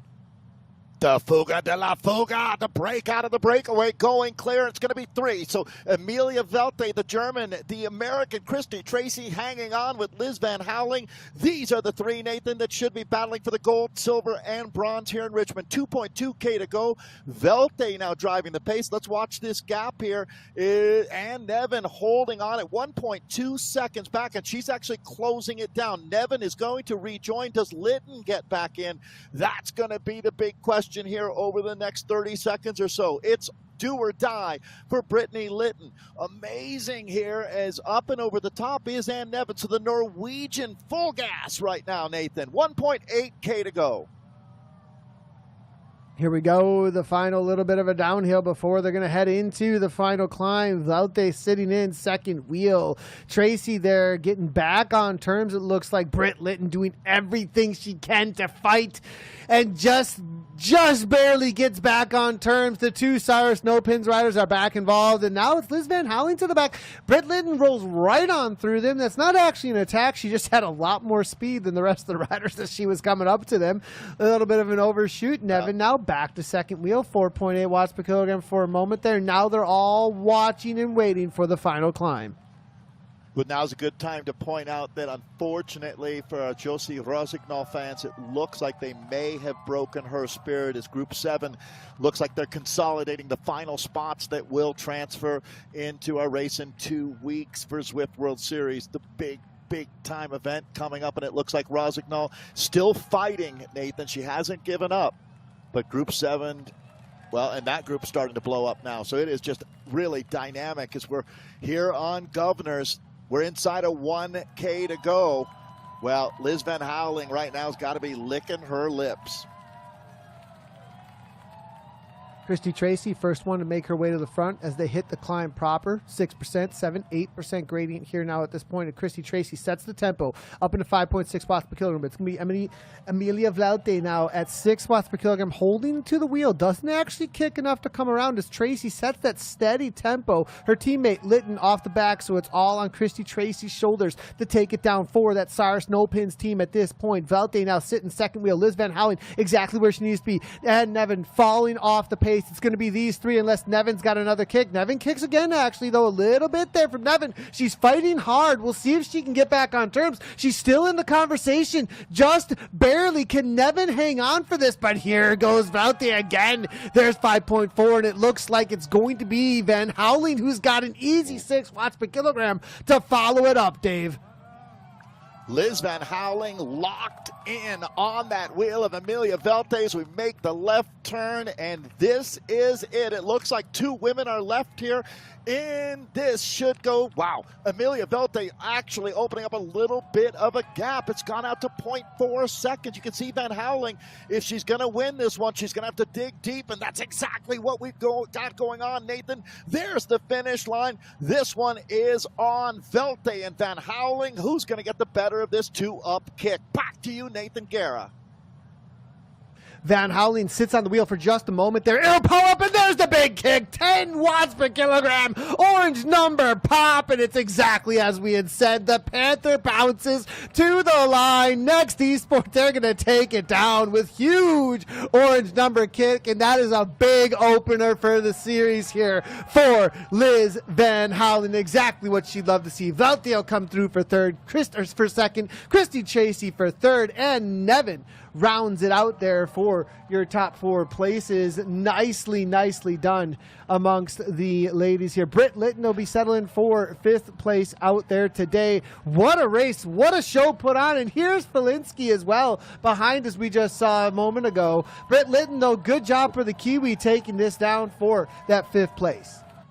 That was Litton. This is Felinski that we've got here in the black and orange. Nathan, she's still holding on. It's only about 7 seconds, but it looks like she's done enough and certainly learned a lot about herself out here today. So we'll see if Bridget Felinski will hold on. It looks like she will, as that's a big ride for Bridget. You don't have to win the bike race to show the quality of your character, and that's exactly what we witnessed from Felinski as she tried to bridge up to that front group back when it was within possibility. Ultimately, Liz Van Houweling taking a huge win, but I'd call this a win for Bridget Felinski out here today. Nicely done, Bridget. Trying to bridge across. Loving the wordplay there. Unable to do so, but now look at this from Annie Poland, winning out of the main group. That's a big result for Annie Poland. Now it's going to be Maria Marb, also for Rose Beast Mode. There's a really interesting situation going on behind here. Rossignol has brought back for the 26th place. Becca Neeson from Coalition is trying to hold off Rossignol over the top of 23rd. It's 20 seconds. It's probably not going to come back, but there is definitely a valiant effort way back behind. I'm just going to mention it for a moment because it'll come into play here in a little while, where Rossignol is trying to battle back. I think Becca Neeson has done enough to hold off, but she fell off that main group that was battling for 23 through 26th, actually. So Rossignol, she's made a last-ditch effort. Not sure it's going to be able to happen, though. Now, back up to the front, though. This is going to be finishing up for 17th, Maria Holdcroft. This race is blown to bits out here in Richmond, Nathan, as we only have really one group left, and that's a 3-rider group. Individual riders are what we'll have coming through now, as this is going to be Holdcroft claiming her spot. And that's for 17th place, I believe, if I'm not incorrect. Yeah, they all qualify. No problem. We're going to have to keep digging deeper and deeper to find where the threshold is for riders of the 26 that will transfer. But this group all I good. think Becca Neeson maybe just off the back, actually, of that 26. Was there a catch that had happened? Or perhaps something went down there with Johanna Zimmerman maybe fought her way back. That would be massive, actually, if Johanna Zimmerman fought her way back into the leaders board. We may have had a little bit of a mix-up on where she exactly was getting dropped by that main group, because Johanna's now in 20th. Yeah, well, isn't Becca the rider on the bubble right now, on the wrong side of that bubble? Yeah, Johanna was being shown like at 8 minutes back at one point, so that's why I'm mentioning that she now is back up into the 20th place from what we're seeing here. Jessica Edquist in 19th. Joanna Zimmerman there behind. Kat Ridgway and the rest of this. This is that battle, that main group that was back in the places for 22nd, 23rd, 24th. But I believe Kat Ridgway should be safe in 25th place. Yeah, it's not often that you're so concerned about 23rd, 24th, 25th, and 26th, but today it absolutely is our main focus, as these are the riders that are looking to qualify through today's race. Kat Ridgway, last little bit. This section, of course, Dave, it's so difficult, like that last little bit, because you push so hard to get over the top of that Governor Street, and then it's a flat where you have to accelerate to gain speed as much as you possibly can if you want to battle it out. One of the hardest sections that you can possibly deal with in Zwift racing. But Kat Ridgway, she's going to do it. She's going to get into the Zwift World Series. This will punch that ticket. Maria Thompson, it looks like, is going to be our last rider. Yeah, this was right where Sagan clipped out of his pedal, causing everyone to lose their gasp for a moment in 2015 at this Richmond final. This is slightly uphill, and after such a tough 40-plus K of racing, Kat Ridgway's got to feel great about just getting across this line. Nicely done for Kat, and she fought hard for this one. She was off the back at one point in risk of not qualifying, so that's really got to be a relief for her. Maria Thompson now. Nicely done for Maria Thompson out of Denmark. Synergy getting one more rider into the Zwift World Series. Yeah, Denmark, a nation that's always punched above its weight, and it's appropriate that this will be our final rider to qualify in our women's event here. So congratulations to Maria Thompson for claiming that 26th spot. Nathan, can't ask for more than what we saw today. Incredible racing from the men and women. Zwift World Series off to a great start. Yeah, this has been extremely exciting. It's so great to see the ladies that are showing up and the ones that we know, the names we know, but really, Dave, I love to see the growth amongst the women's scene and how many new names we get to celebrate. Amelia Valde, that's a name we weren't super familiar with out here today, throwing it down, probably one of your most aggressive riders out there today. Let's take a quick look at the results, though, about who has qualified in those top 26. And it was well, it looks like Liz Van Houweling here at the top, Amelia Valde, Christy Tracy in third, fourth. It's going to be Brittany Litton in fifth place, Bridget Falensky in sixth, Annie Poland, nice little kick to the line for the OTR rider in seventh, Maria Marb in eighth, Sarah Roach coming on through for ninth, and Frida Kronqvist in 10th place. Take it away for us for that top 20, Dave. Thanks, Nathan. Iris Hanschjosten in 11th. Lara Meyer for 12th today. Rianne Denton in 13th. Monique Keller with the cookie in for 14th. Marcel Smithers 15th. Maricel Ortiz in 16th. Maria Holdcroft 17th today. All qualifying here in our top 20. Christine Schneider for 18th. Jessica Edqvist for 19th. And Johanna Zimmerman surviving the electrical storm there for a top 20 spot. Back to you, Nathan. And there it is with Heather Shanks coming through for 21st. Ruth Dujin in for 22nd. We Sarah London. Sammy Stewart fights back and gets into that top 26 after being outside of it for quite a long time in this race today. Kat Ridgway for 25th. And Maria Thompson, she's going to be the last rider. Becca Neeson just outside of it there. And Josie Resignol, Sarah Olam, and Leah Sophie Rampart. That's your top 30. Top 26 qualify, though, for the Zwift World Series. Dave, it's been some great racing out here today. The ladies, they definitely put on a show. Yeah, and there's no doubt the spirit in the peloton is alive and well as we kick off our Zwift World Series season. The spirited racing is what it's all about. Even though you know you only need to make the top 26, you cannot hold back an athlete like Liz Van Houweling. Now, we have our top 26 men and women from the Open Qualifier Race 1. These racers will be joining the Elite Race in 2 weeks on September 19th. They will be racing against the Series Pass riders, 3 from each of the top 8 teams from the Zwift Grand Prix last season. So let's have an introduction to the Series Pass riders for the Zwift World Series.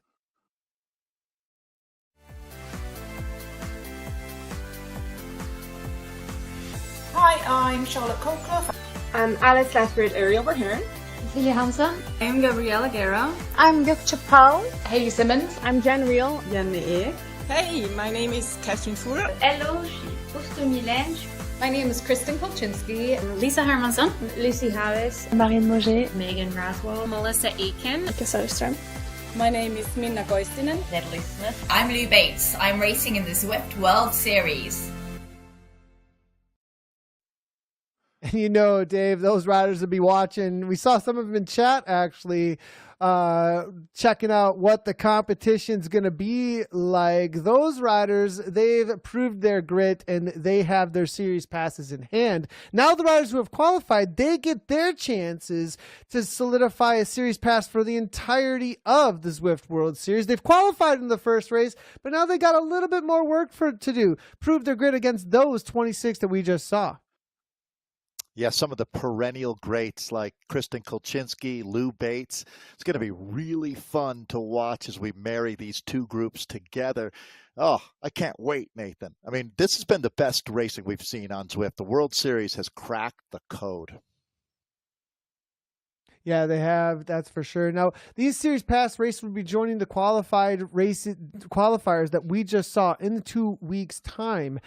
They're going to be racing the same route we saw today, but they will be racing for points in the individual classification and team classification. In the elite race, there will be prize money at 2 preems, 1 sprint, and 1 KOM, and further prize money for the top 10 finishers. It's going to be super exciting, Dave. There's going to be a lot more on the line, actually, with so much more action, because you're not just thinking about a scratch race to the finish line. There's a lot to fight for out on course for that race in the Zwift World Series race number 1.